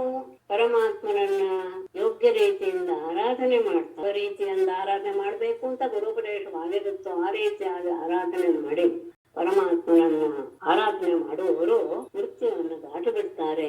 ಉಳಿದವರು ಮತ್ತೆ ಸಂಸಾರದಲ್ಲಿ ಸಿಕ್ಕಿ ಹಾಕಿಕೊಳ್ತಾರೆ. ಆದರೆ ಯಾರು ಎಲ್ಲ ರೀತಿಯ ಸಹವಾಸವನ್ನು ಸಹ ಬಿಟ್ಟು ಪರಮಾತ್ಮನ ಮಾರ್ಗದಲ್ಲಿಯೇ ತೊಳೆದವರಾದರೂ ಸಹ ಮನಸ್ಸಿನಲ್ಲಿ ಅಂತಃಕರಣದಲ್ಲಿರುವಂತಹ ಆ ಸಂಸ್ಕಾರವನ್ನ, ಆ ಆಸೆಯನ್ನ ಅವರಿಗೆ ಬಿಡಕ್ಕಾಗೋದಿಲ್ಲ. ಬಿಡಕ್ಕಾಗದೇ ಇರುವಾಗ ಅವರು ಪರಮಾತ್ಮನನ್ನ ಹೊಂದೋದಿಕ್ಕಾಗೋದಿಲ್ಲ. ಸಮಾನ ಹೊಂದಕ್ಕಾಗೋದಿಲ್ಲ ಅಂದ್ರೆ ಅವರು ಇಹದಲ್ಲಿಯೂ ಪರದಲ್ಲಿಯೂ ಸಹ ಯಾವುದು ಸುಖದೆ ಯಾವುದೋ ಯೋನಿಯಲ್ಲಿ ಹುಟ್ಟುವಂತಹ ಅವಸ್ಥೆಯನ್ನು ಹೊಂದಿಬಿಡುತ್ತಾರೆ. ಅದಕ್ಕೆ ಒಂದು ಶ್ರುತಿಯನ್ನು ವಾಕ್ಯ ಕೊಡ್ತಾರೆ, ಕಾಮಾನ್ಯ ಕಾಮಯತೆ ಮನ್ಯಮಾನಃ ಸಹ ಕರ್ಮಭಿಹಿ ಜಾಯತೆ ತತ್ರ ತತ್ರ. ಯಾವುದೋ ಮನಸ್ಸಿನಲ್ಲಿ ಆಸೆಗಳು ಉಂಟಾಗುತ್ತೆ, ಅದನ್ನೆಲ್ಲ ನಾನು ಪೂರೈಸ್ಕೊಳ್ಬೇಕು ಅಂತ ಭಾವಿಸ್ತಾನೆ ಹೇಳ್ತಾನೆ. ಮನ್ಯಮಾನಃ ಸಹ ಕಾಮ ಅಂದ್ರೆ ಇವುಗಳೆಲ್ಲವೂ ಸಹ ನನಗೆ ಬಹಳ ಇಷ್ಟವಾದವುಗಳು, ನಮಗೆ ಒಳ್ಳೆಯದನ್ನೇ ಮಾಡುತ್ತೆ. ಮನ್ಯಮಾನ ಅನ್ನೋ ಶಬ್ದಕ್ಕೆ ಅರ್ಥ ಮಾಡ್ತಾರೆ, ಆ ವಿಷಯದಲ್ಲಿರುವಂತಹದ್ದೆಲ್ಲವೂ ಒಳ್ಳೊಳ್ಳೆ ಗುಣಗಳೇ, ಅದರಲ್ಲಿ ದೋಷವೇ ಇಲ್ಲ ಅಂತ ಅವನು ಭಾವಿಸಿ ಅದನ್ನ ಸೇವಿಸಕ್ಕೆ ಶುರು ಮಾಡ್ತಾನೆ. ಕರ್ಮಗಳನ್ನ, ಆ ವಿಷಯವನ್ನ ಪಡಿಬೇಕಾದ್ರೆ ಅವನು ಒಂದಷ್ಟು ಕರ್ಮಗಳನ್ನು ಮಾಡ್ಬೇಕು. ಕರ್ಮಗಳನ್ನ ಮಾಡ್ತಾ ಅವನು ಆ ಯೋನಿಗಳಲ್ಲೇ ಕೂತಾನೆ. ಹಾಗೆ ಆದಾಗ ಯತಿಗಳಲ್ಲಿಯೂ ಸಹ ಆ ರೀತಿಯಾದಂತಹ ಒಂದು ಸ್ವಭಾವ ಬಂದು ಬಿಡುತ್ತೆ. ಯಾಕೆ ಅಂದ್ರೆ ಮನಸ್ಸಿನಲ್ಲಿರುವಂತಹ ಕಾಮವಾಸನೆ ಅಷ್ಟು ಸುಲಭವಾಗಿ ಹೋಗೋದಿಲ್ಲ. ಅದಕ್ಕೇನೆ ಸಂಸ್ಕಾರ ಅಂತ ಹೇಳೋದು. ಕೆಲವು ವಿಷಯಗಳ ಬಗ್ಗೆ ನಾವು ಗಮನಿಸಿ, ಯಾವ್ದಾದ್ರು ಒಂದು ವಸ್ತು, ವಿಶೇಷವಾಗಿ ಇಂಗನ್ನ ತಗೊಂಡ್ರೆ, ಇಂಗಿನ ಡಬ್ಬವನ್ನ ನೀವು ಎಷ್ಟೇ ತೊಳೆಯಿರಿ ಅದು ತನ್ನ ವಾಸನೆಯನ್ನ ಪೂರ್ಣವಾಗಿ ಬಿಟ್ಟುಕೊಡುವುದಿಲ್ಲ. ಆ ಸಂಸ್ಕಾರ ಎನ್ನುವುದು ಅದರಲ್ಲಿ ಹಾಗೆ ಕುಳಿತು ಬಿಟ್ಟಿರುತ್ತೆ. ಹಾಗಾಗಿ ಯದಿನ ಸಮುದ್ಧರಂತೆ ಯತಯೋ ಹೃದಯ ಕಾಮ ಜಟಾಹ ದುರಧಿಗಮೋ ಅಸತಾಂ ಹೃದಿಗತೋ ಅಸ್ಮೃತಕಂಠಮಣಿ. ಒಳ್ಳೆಯ ದೃಷ್ಟಾಂತ ಕೊಡುವುದು. ಅಸುದೃಪಯೋಗಿನಾಮುಭಯತೋಪ್ಯ ಸುಖಂ ಭಗವನ್ ಅನಪಗತಾಂತಕಾತ್ ಅನಧಿರೂಢ ಪದಾತ್ ಭವತಃ. ಭಗವನ್ ಯದಿ ಯತಯಃ ಹೃದಯ ಕಾಮಜಟಾಃ ನ ಸಮುದ್ಧರಂತಿ ಅಸತಾಂ ಹೃದಯ ಗತಃ ದುರಧಿಗಮಃ ಅಸ್ಮೃತಕಂಠಮಣಿಃ. ಅಸುತೃಪಯೋಗಿನ ಉಭಯತಃ ಅನಪಗತಾಂತಕಾತ್ ಅನಧಿರೂಢ ಪದ ಭವತಃ ಅನಧಿರೂಢ ಪದಾತ್ ಅಪಿ ಅಸುಖಂ. ಇಲ್ಲಿ ಅಪಿ ಅಸುಖಂ ಅನ್ನೋದನ್ನ 2 ಬಾರಿ ತಗೊಳ್ಳೋದು ಒಳ್ಳೆಯದು. ಅರ್ಥ ಹೇಳುವಾಗ ಹೇಳ್ತೇನೆ. ಭಗವನ್ ಪರಮಾತ್ಮನೇ ಯದಿ ಒಂದು ವೇಳೆ ಯತಿಗಳಾದವರು ಸಹ ಹೃದಯ ತಮ್ಮ ಮನಸ್ಸಿನಲ್ಲಿ ಕಾಮಚಟ ಕಾಮಗಳ ವಾಸನೆಗಳನ್ನ ನ ಸಮುದ್ಧರಂತೆ ಪೂರ್ತಿಯಾಗಿ ಕಿತ್ತು ಎಸೆಯೋದಿಲ್ವೋ, ಪೂರ್ತಿಯಾಗಿ ತಮ್ಮ ಮನಸ್ಸಿನಿಂದ ಆ ಇಚ್ಛೆ ಎನ್ನುವಂತಹದನ್ನ ಬೇರೆ ಸಮೇತ ಕಿತ್ತು ಹಾಕಿ ಬಿಡ್ಬೇಕು. ಯದ್ಯಪಿ ಯತಿಗಳು ಅಂದ್ರೆ ಅಷ್ಟಾಂಗ ಯೋಗಗಳನ್ನೆಲ್ಲ ಮಾಡಿ ಎಲ್ಲವನ್ನೂ ಸಹ ಸಾಧಿಸ್ಕೊಂಡಿರ್ತಾರೆ. ಆದರೆ ಮನಸ್ಸಿನಲ್ಲಿ ಮಾತ್ರ ಆಸೆ ಎನ್ನುವಂಥದ್ದು ಅವರಲ್ಲಿ ಪೂರ್ಣವಾಗಿ ಹೋಗಿರೋದಿಲ್ಲ. ಆ ಸಂಸ್ಕಾರ ಒಳಗೆ ಇದ್ದೇ ಇರುತ್ತೆ. ಆ ವಸ್ತು ಕಂಡಾಗ ಆ ವಿಷಯದ ಅರಿವಾದ ತಕ್ಷಣ ಅದು ಉದ್ಬುದ್ಧವಾಗುತ್ತೆ. ಹಾಗಾಗಿ ಅವರೆಲ್ಲವನ್ನೂ ಸಹ ಕಿತ್ತು ಹಾಕಬೇಕು. ಒಂದು ವೇಳೆ ಕಿತ್ತು ಹಾಕದೇ ಇದ್ರೆ ಏನಾಗುತ್ತೆ, ಅಸತಾಂ ಯದ್ಯಪಿ ಅವರೀಗ ಏನಲ್ಲ, ಅವರು ದುರ್ಜನರೇ. ಅವ್ರ ಕಾಮವಾಸನ ಕಿತ್ತು ಹಾಕಿಲ್ಲ ಅಂದ್ರೆ ಅವರು ದುರ್ಜನರಾದವರಿಗೂ ಸಹ ನೀನೇ ಏನು ಹೃದಯಗತಃ ನೀನು ಅವರ ಮನಸ್ಸನ್ನು ನೆಲೆಸಿದೀಯ. ಯಾಕೆಂದ್ರೆ ಎಲ್ಲರಲ್ಲಿಯೂ ನೀನು ನೆಲೆಸಿದೀಯ, ಸಜ್ಜನರಲ್ಲಿಯೂ ನೆಲೆಸಿರ್ತೀಯ, ದುಷ್ಟರಲ್ಲಿಯೂ ನೆಲೆಸಿರ್ತೀಯ. ನಲ್ಲಿ ಇದ್ದರೂ ಸಹ ದುರಧಿಗಮ ಅವರನ್ನ ನಿನ್ನನ್ನ ಪಡೆಯೋದಿಕ್ಕೆ ಅವರಿಗೆ ಸಾಧ್ಯವಾಗೋದಿಲ್ಲ. ಅವರ ಹೃದಯದಲ್ಲಿಯೇ ಇದ್ದರೂ ಸಹ ನಿನ್ನನ್ನು ಪಡೆಯಕ್ಕೆ ಸಾಧ್ಯವಾಗೋದಿಲ್ಲ. ಹೇಗೆ ಅಂತ ಒಳ್ಳೆ ಉದಾಹರಣೆ ಕೊಡ್ತಾರೆ. ಅಸ್ಮೃತ ಕಂಠಮಣಿ, ಕುತ್ತಿಗೆಯಲ್ಲಿಯೇ ಇದ್ದರೂ ಸಹ ರತ್ನ ಅದು ತನ್ನ ಕುತ್ತಿಗೆಯಲ್ಲಿಯೇ ಇದ್ದರೂ ಸಹ ಅದು ಮರೆತು ಹೋಗಿ ಹೇಗೆ ಒದ್ದಾಡ್ತಾರೋ ಹಾಗೆ ನೀನು ಕರುಳಲ್ಲೇ ಇದ್ದರೂ ಮರೆತು ಹೋದ ರತ್ನದ ಹಾಗೆ ಅವರಲ್ಲಿಯೇ ಇರ್ತೀಯ. ಮತ್ತೆ ಅಂಥವರಿಗೆ ಅಸುತೃಪಯೋಗಿನ ತಮ್ಮ ಪ್ರಾಣ ಇಂದ್ರಿಯಗಳನ್ನ ತೃಪ್ತಿಪಡಿಸುವುದರಲ್ಲಿಯೇ ನಿರತರಾದಂತಹ ಅವರಿಗೆ ಅಪಿ ಅಸುಖಂ. ಇಲ್ಲಿ ಒಂದ್ಸತಿ ಬಂತುಗಳೇ ಅಪಿ ಅಸುಖಂ ಅನ್ನೋದನ್ನ 2 ರೀತಿಯಲ್ಲಿಯೂ ಸಹ ಅವರಿಗೆ ಸುಖವಿಲ್ಲ. ಭಯತಃ ಅಂದ್ರೆ ಇಹದಲ್ಲಿಯೂ ಸುಖವಿಲ್ಲ, ಪರದಲ್ಲಿಯೂ ಸುಖವಿಲ್ಲ. ಇಹದಲ್ಲಿ ಯಾಕೆ ಸುಖವಿಲ್ಲ ಅಂದರೆ ಜನರನ್ನ ಮೆಚ್ಚಿಸ್ತಾ ಧನವನ್ನ ಸಂಪಾದನೆ ಮಾಡ್ತಾ ಆ ಕ್ಲೇಶವನ್ನ ಅನುಭವಿಸ್ತಾ ಆ ಒಂದು ದುಃಖ. ಅಷ್ಟೇ ಅಲ್ಲ, ಮತ್ತೆ ಇನ್ನೊಂದು ಶ್ರೀಮಂತರಿಗೆ ಅದೊಂದು ಸಮಸ್ಯೆ, ತುಂಬಾ ದುಡ್ಡಿದ್ರು ಅದನ್ನ ಪ್ರಕಟಪಡಿಸೋದಕ್ಕೂ ಹೆದರಿಕೆ, ಯಾರು ಏನು ಬಂದು ನೋಡ್ಕೊಂಡು ಹೋಗ್ತಾರೋ ಎನ್ನುವಂಥದ್ದು. ಹೀಗೆ ಹಾಗೇನೆ ಹೋಗ್ಲಿ, ಈತ ಇಲ್ಲಿ ಏನೂ ಮಾಡ್ಲಿಲ್ವಲ್ಲ, ಯಾವ ಕೆಲಸವನ್ನೂ ಇಲ್ಲಿ ಮಾಡದೇ ಇರೋದ್ರಿಂದ ಆಮೇಲೆ ಅಲ್ಲೂ ಸಹ, ಇಲ್ಲಿ ಪರಲೋಕದಲ್ಲಿಯೂ ಸಹ ಅವನಿಗೆ ಸುತ್ತಿಲ್ಲ. ಯಾಕೆಂದ್ರೆ ಇಲ್ಲಿ ಯೋಗ್ಯವಾದಂತಹ ಕೆಲಸ ಮಾಡಿದ್ರೆ ಅವನು ಸ್ವರ್ಗಾದ ಲೋಕವನ್ನು ಪಡಿಬಹುದಾಗಿತ್ತು, ಅದೂ ಇಲ್ಲ. ಇದರಲ್ಲಿಯೇ ತನ್ನ ದೇಹವನ್ನೇ ತೃಪ್ತಿಗೊಳಿಸೋದ್ರ ನೇತನಾದ್ದರಿಂದ ಇಲ್ಲಿಯೂ ಸುಖವಿಲ್ಲ, ಹೆದರ್ಕೊಂಡೇ ಜೀವನ. ಆಮೇಲೂ ಸಹ ತನ್ನ ನಿಜವಾದ ಧರ್ಮವನ್ನ ಮಾಡದೆ ಅಲ್ಲೂ ಸಹ ಲೋಕದ ಪ್ರಾಪ್ತಿ ಇಲ್ಲದೆ ಅಲ್ಲೂ ಸಹ ದುಃಖ. ಅಷ್ಟೇ ಅಲ್ಲ, ಅನಪಗತ ಅಂತ ಕಾಂತು. ಯಾಕೆ ಅಂದ್ರೆ ಈ ಲೋಕದಲ್ಲಿಯೇ ಅವನು ತನ್ನನ್ನು ತಾನು ತೊಡಸ್ಕೊಂಡು ಬಿಟ್ಟಿರೋದ್ರಿಂದ ಅವನು ಮರಣ ಎನ್ನುವುದರಿಂದ ತಪ್ಪಿಸ್ಕೊಳಕ್ ಆಗೋದೇ ಇಲ್ಲ. ಅನಪಗತ ಅಂತ ಕಾಂತು ಅಂದ್ರೆ ಯಮನ. ಅಷ್ಟೇ ಅಲ್ಲ, ಭಾವತಃ ಅನಧಿರೂಢ ಪದಾರ್ಥ. ನೀನು ಅವರ ಮನಸ್ಸಿನಲ್ಲಿ ಇದ್ರೂ ಸಹ ನಿನ್ನನ್ನ ಅರಿಯೋದಕ್ಕೆ ಅವರು ಪ್ರಯತ್ನವೇ ಪಡದೇ ಇರೋದ್ರಿಂದ, ನಿನ್ನನ್ನ ಅರಿಯದೇ ಇರೋದ್ರಿಂದ, ಅಧಿರೂಢ ಪದ ನ ಅಧಿರೂಢ ಪದ. ನಿನ್ನ ಮನಸ್ಸಿನಲ್ಲಿಯೇ ಇದ್ರೂ ಸಹ ನಿನ್ನ ಸ್ವರೂಪವನ್ನು ಅವರು ತಿಳ್ಕೊಡದೆ ಇರೋದರಿಂದ ಎರಡೂ ರೀತಿಯಲ್ಲೂ ಸಹ ಅವರು ಅಪಿ ಅಸುಖ, ಅವರು ಸುಖವನ್ನು ಹೊಂದೋದಿಲ್ಲ. ಮರಣವಾದ ಮೇಲೂ ಸಹ ನರಕಾದಿ ದುಃಖಗಳನ್ನೇ ಅನುಭವಿಸುವಂತಹ ಪರಿಸ್ಥಿತಿ ಬರ್ತದೆ. ಯದ್ಯಪಿ ಬಹಿಸ್ಸಂಗವನ್ನು ತೋರಿಸ್ಬಿಟ್ಟಿದ್ದಾರೆ ಯಾರೋ ಯತಿಗಳು, ಆದರೆ ಕಾಮವಾಸನೆಗಳನ್ನ ಅವರು ಗಟ್ಟಿಯಾಗಿ ಮನಸ್ಸಿನಿಂದ ಎಸೀದೇ ಇದ್ದರೆ ಅಂತಹ ದುರ್ಜನರಲ್ಲಿ ನೀನು ಹೃದಯದಲ್ಲಿಯೇ ನೆಲೆಸಿದ್ರು ಸಹ ನಿನ್ನನ್ನು ಅವರು ಪಡೆಯೋದಕ್ಕೆ ಆಗೋದಿಲ್ಲ. ಕೊರಳಿನಲ್ಲೇ ಇದ್ರೂ ಸಹ ಮರೆತು ಹೋದಂತಹ ರತ್ನದ ಹಾಗೆ ನೀನು ಅವಳಲ್ಲಿಯೇ ಇರ್ತೀಯ. ಅದರಿಂದ ಏನು ಪ್ರಯೋಜನ ಇಲ್ಲ. ಯಾಕೆಂದ್ರೆ ಇಂದ್ರಿಯ ತೃಪ್ತಿಯಲ್ಲಿಯೇ ಮೈಮರೆತಂತಹ ಯೋಗಿಗಳಿಗೆ ಇಹ ಪರ ಎರಡರಲ್ಲೂ ಸಹ ಸುಖವಿಲ್ಲ. ಯಾಕೆ ಅಂದ್ರೆ ಹಿಂದೆ ಬರ್ತಾನೆ ಇದ್ದಾನೆ ಯಮ, ಬೆನ್ನಟ್ಟಿ ಬರುವಂತಹ ಯಮನಿಂದ ಇಲ್ಲು ಭಯ, ಮರಣ ಹೊಂದೋ ಭಯ. ಆಮೇಲೆ ನಿನ್ನನ್ನ ಸರಿಯಾಗಿ ಅರಿದೇ ಇರುವುದರಿಂದ ಮರಣವಾದ ಮೇಲೂ ಸಹ ನರಕಾದಿ ದುಃಖ ಅನ್ನೋದು ಅವರಿಗೆ ಇದ್ದೇ ಇರುತ್ತೆ. ದಂಭನ್ಯಾಸ ವಿಷೇಣ ವಂಚಿತ ಜನಂ ಭೋಗೈಕ ಚಿಂತಾತುರಂ ಸಮ್ಮುಹ್ಯಂತಮಹರ್ನಿಶಂ ವಿರಚಿತೋದ್ಯೋಗಕ್ಲಮೈರಾಕುಲಂ ಅಜ್ಞಜನತಾ ಮದಂ ದೀನಾನಾಥ ದಯಾನಿಧಾನ ಪರಮಾನಂದ ಪ್ರಭು ಪಾಹಿ ಮಾಂ. ನನ್ನನ್ನು ನೀನು ರಕ್ಷಣೆ ಮಾಡು. ಎಂಥವನು? ದಂಭನ್ಯಾಸ ವಿಷೇಣ, ಎಲ್ಲರಿಗೂ ತೋರಿಸ್ಕೊಳ್ಬೇಕು ಎನ್ನುವಂತಹ ಒಂದು ದಂಭ, ಅಹಂಕಾರದ ಒಂದು ಚಿಹ್ನೆ. ನ್ಯಾಸ, ಎಲ್ಲವನ್ನೂ ಸಹ ಸಂಗ್ರಹಿಸಬೇಕು ಎನ್ನುವಂತಹ ಒಂದು ಸ್ವಭಾವ.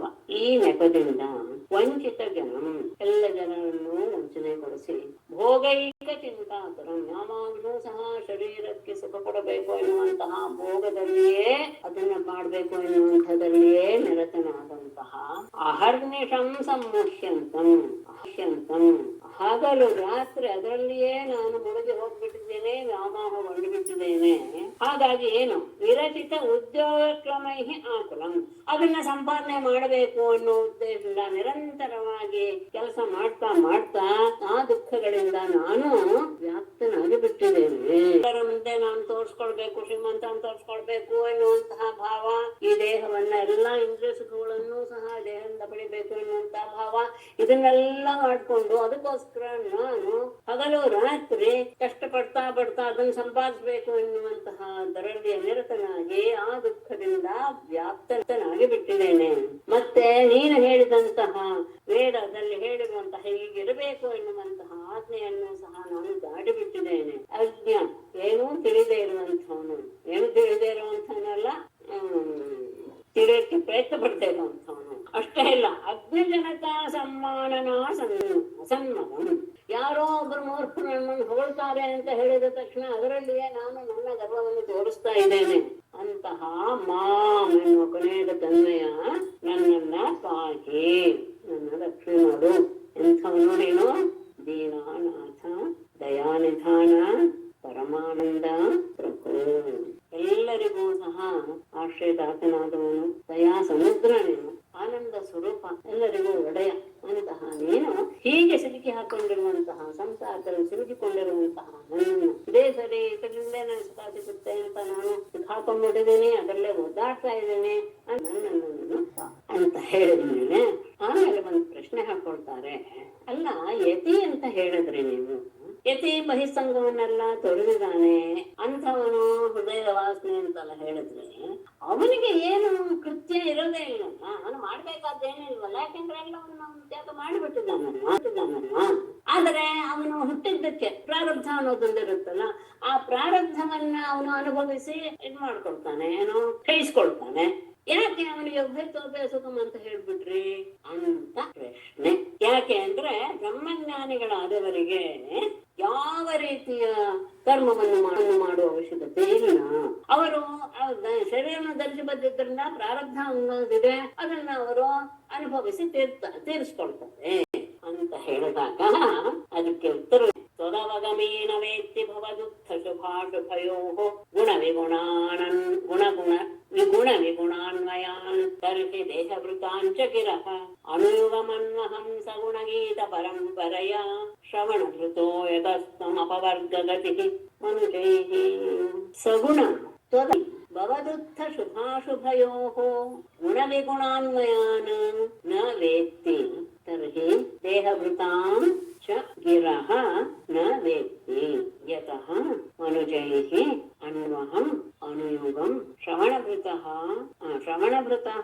ಅನುಯುಗಂ ಗೀತಾ ತ್ವಂ ಅಪವರ್ಗಗತಿಃ ಸಗುಣ ಅಂದ್ರೆ ಎಲ್ಲ ರೀತಿಯ ಷಡ್ಗುಣ ಸಂಪನ್ನ ಅಂತ. ಷಡ್ಗುಣ ಸಂಪನ್ನನಾದಂತಹ ಪರಮಾತ್ಮನೇ ಅವಗಮಿ ನಿನ್ನನ್ನ ಅರಿತವನು ಅಂದ್ರೆ ನಿನ್ನನ್ನ ಸರಿಯಾಗಿ ತಿಳಿದುಕೊಂಡಂತಹ ವ್ಯಕ್ತಿ ಭವದುಃಖ ಶುಭಾಶುಭಯೋ ನಿನ್ನಿಂದ ಉಂಟಾಗುವಂತಹ ಅಂದ್ರೆ ಕರ್ಮದ ಫಲವನ್ನು ಕೊಡುವಂತಹವನು ನೀನೆ, ಅಂತಹ ನಿನ್ನಿಂದ ಉಂಟಾಗುವಂತಹ ಶುಭಾಶುಭಯೋ ಅಂದ್ರೆ ನಿನ್ನಿಂದ ಹೊರಹೊಮ್ಮಿದಂತಹ ಶುಭ ಮತ್ತು ಅಶುಭ ಫಲಗಳಾದ ಶುಭಕ್ಕೆ ಸುಖ ಅಶುಭಕ್ಕೆ ದುಃಖ ಎನ್ನುವಂತಹ ಆ ಅವಸ್ಥೆಯನ್ನ ಅವನು ನವೇತ್ತಿ, ಅವನು ಪರಿಗಣಿಸೋದೇ ಇಲ್ಲ.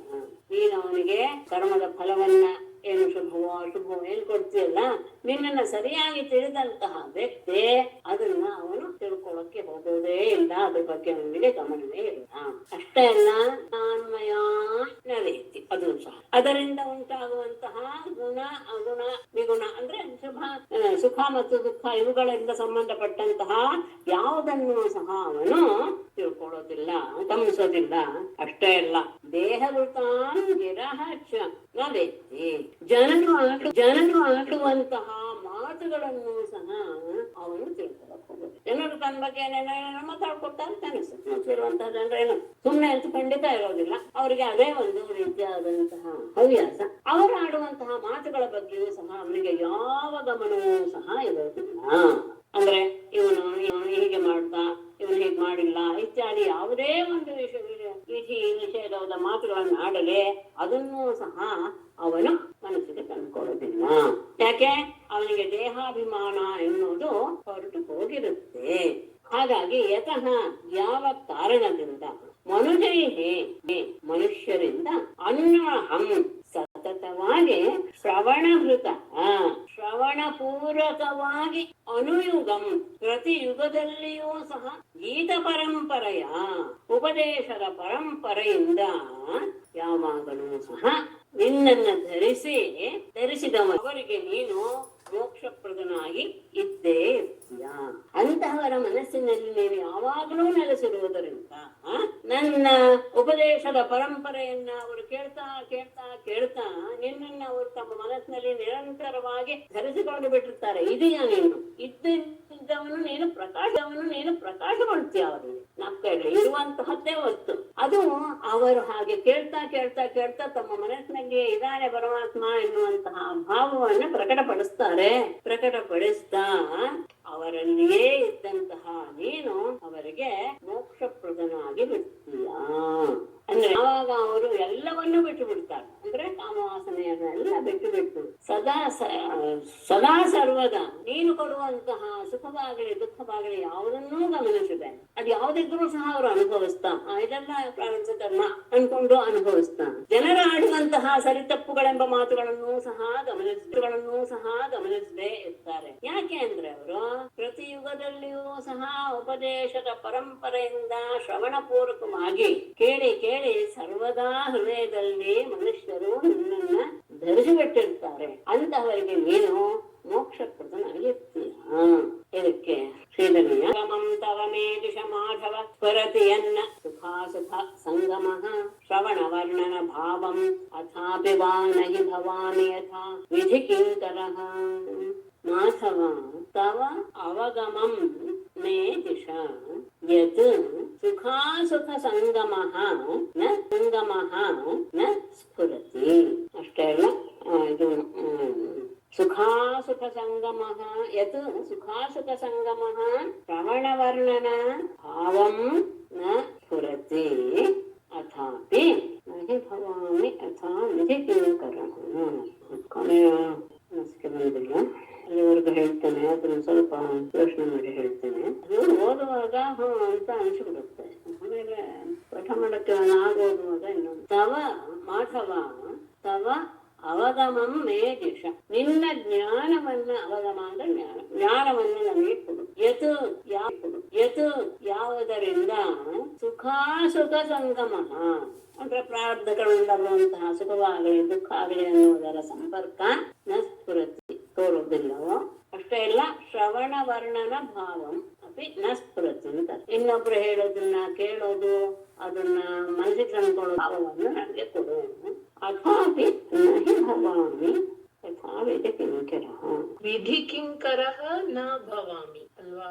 ವಿಧಿ ಕಿಂಕರಃ ಯಥಾ ಅಂತ ನ ಭವಾಮಿ. ನಾನು ವಿಧಿಯ ಅಧೀನನಾಗಿ ಆಗೋದು ಬೇಡ ಅಂತ ಅರ್ಥ. ಅಥಾಪಿ ಯಾಕೆ ಬೇಕು ಅಂತ ನನಗೆ. ಅಂದ್ರೆ ವಿಧಿ ಕಿಂಕರ ಅಂದ್ರೇನು, ಮತ್ತೆ ಮತ್ತೆ ನಾನು ಇನ್ನೊಬ್ರು ಹೇಳಿದ ಹಾಗೆ ಅವರ ಸೇವಕನಾಗಿ ಇರೋದಿಲ್ಲ, ಅಂದ್ರೆ ಮತ್ತೆ ಜನ್ಮವನ್ನ ಕಾಣೋದಿಲ್ಲ ಅನ್ನುವ ರೀತಿಯಲ್ಲಿ ನಾನು ಆಗೋದಿಲ್ಲ. ಹಿಂದಿ ಅಂದ್ರೆ ಮತ್ತೆ ಜನ್ಮವನ್ನ ಪಡಿದೇ ಇರುವ ಹಾಗೆ ಆಗಬೇಕು ಅಂತ ತಾತ್ಪರ್ಯ. 2 ಲೈನ್ ಹಿಂದಿ ಇದೆ. ಅಥಾಪಿ ಯಥಾ ವಿಧಿ ಕಿಂಕರಃ ತಥಾ ನಹಿ ಭವಾಮಿ ಅಂದ್ರೆ ನಾನು ಮಾಡಿದ ಕರ್ಮಕ್ಕೆ ತಾನೇ ವಿಧಿಯಿಂದ ನಾನು ಮತ್ತೆ ಜನ್ಮವನ್ನು ಪಡಿಬೇಕು.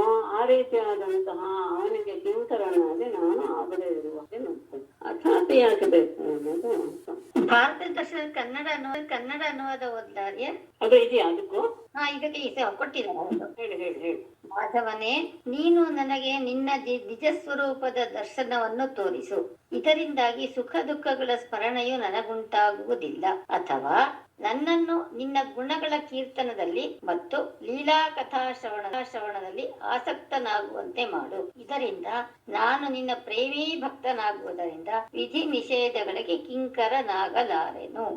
ಇದ್ರಲ್ಲೂ ಹಾಗೆ ಕೊಟ್ಟಿದ್ದಾರೆ ಮೇಡಮ್. ಆ ಮಾರ್ಗದಲ್ಲಿ ನಡೆದು ನಾನು ಮುಂದೆಂದು ಶಾಸ್ತ್ರೋಕ್ತ ವಿಧಿ ವಿಧಾನಗಳ ದಾಸನಾಗಿರಬೇಕಾಗಿಲ್ಲ. ಅಲ್ಲ, ಇಲ್ಲಿ ಶ್ರವಣ ವರ್ಣನ ಭಾವ ಎನ್ನುವುದು ಹೇಗೆ ಇದಾಗುತ್ತೆ, ಇದನ್ನು ತಗೊಳ್ಬೇಕು. ಉಪದೇಶ ಏನು ಶಬ್ದ ಏನು ಹಾಕಿದ್ರು ಅವರು, ಗೀತ ಪರಂಪರೆಯ ಶ್ರವಣಭೂತ ಎನ್ನುವ ಶಬ್ದ. ನಾನು ಅದನ್ನ ಈ ಕಡೆಗೆ ಅನ್ವಯ ಮಾಡಿದೆ. ಸುಖಾಸುಖ ಸಂಗಮ ಯತ್ನ ಸ್ಫುರತಿ ಆಗ್ಬೋದು. ಆಯ್ತು, ಸುಖ ಮತ್ತು ದುಃಖಗಳ ಅರಿಯುವಿಕೆ ಎನ್ನುವುದು ನನಗೆ ತೋರ್ಬಾರ್ದು. ಒಂದು ನಿನ್ನ ಅದೇ ಪ್ರತಿಯುಗದಲ್ಲಿಯೂ ಸಹ ಇದೆ ವಿಷಯ. ಆದ್ದರಿಂದ ಪ್ರತಿಯುಗದಲ್ಲಿಯೂ ನೀನು ಮಾಡಿದಂತಹ ಉಪದೇಶ ಪರಂಪರೆಯಿಂದ ಅದನ್ನ ಕೇಳ್ತಾ ಅದನ್ನ ಹೇಳ್ತಾ ನಾನು ವಿಧಿಗೆ ದಾಸನಾಗಲ್ಲ. ವಿಧಿ ಅಂದ್ರೆ ವಿಧಿ ನಿಷೇಧ ಅದನ್ನ ತಗೊಳ್ಬೇಕು. ಸರಿ ವಿಧಿ ಕಿಂಕರಃ ನಹಿ ಭವಾಮಿ ಯಥಾ ವಿಧಿ ಕಿಂಕರಃ ಅಥಾಪಿ ಮತ್ತೆ ಸಮಸ್ಯೆ ನನಗೆ ಶ್ರವಣವರ್ಣನ ಭಾವಂ ಅಥಾಪಿ ವಾಹ ಆ 3 ಅವ್ಯಯಗಳಿಗೂ ನನಗೆ ಮನುಷ್ಯಕ್ಕೆ ಗೊತ್ತಾಗ್ತದೆ. ಅಥಾಪಿ ಸ್ಪ್ಲಿಟ್ ಮಾಡಬಾರ್ದ ಅಲ್ಲಿ? ಅಲ್ಲ, ಅದೇನೆ ಅಥಾಪಿ ವಾ 3 ಸಹ ನನಗೆ ಅರ್ಥವಾಗಿರುವಂತಹ ಅವ್ಯಯಗಳು ಅಂತ. ಅಥವಾ ಮಾಡ್ಕೊಂಡ್ರೆ ಅಥವಾ ಶ್ರವಣ ವರ್ಣನ ಭಾವಮಪಿ ದಿಶ ಯಥಾ ವಿಧಿ ಕಿಂಕರಃ ನ ಭವಾಮಿ. ಆ ದಿಶಾ ಎನ್ನುವುದು ಒಂದ್ಸತಿ ನಾವು ಅವಗಮಂ ದಿಶಾ ಅಂತ ಹೇಳಿದ ಮೇಲೆ ಆ ಜ್ಞಾನವನ್ನು ಕೊಟ್ಟ ಮೇಲೆ ಯತ್ ಸುಖಾಸುಖ ಸಂಗಮಃ ನ ಸ್ಫುರತಿ. ಅಂದ್ರೆ ಯಾವ ಜ್ಞಾನ ಬಂದ ಮೇಲೆ ನನಗೆ ಸುಖ ಮತ್ತು ದುಃಖ ಎನ್ನುವಂತಹ ಜ್ಞಾನ ಇದು ಅನುಭವ ಉಂಟಾಗೋದಿಲ್ಲ. ಶ್ರವಣವರ್ಣನ ದಿಶಾ ಇನ್ನೊಂದ್ಸಲ ದಿಶಾ ಮಾಡ್ಬಾರ್ದ? ಅಲ್ಲ, ಜ್ಞಾನ ಬಂದ್ಮೇಲೆ ತಾನೇ ನಾನು ಹೀಗಿರ್ತೀನಿ. ಜ್ಞಾನವನ್ನು ನನಗೆ ಉಂಟು ಮಾಡಿಬಿಡು ಸಾಕು ಅಲ್ವೇ?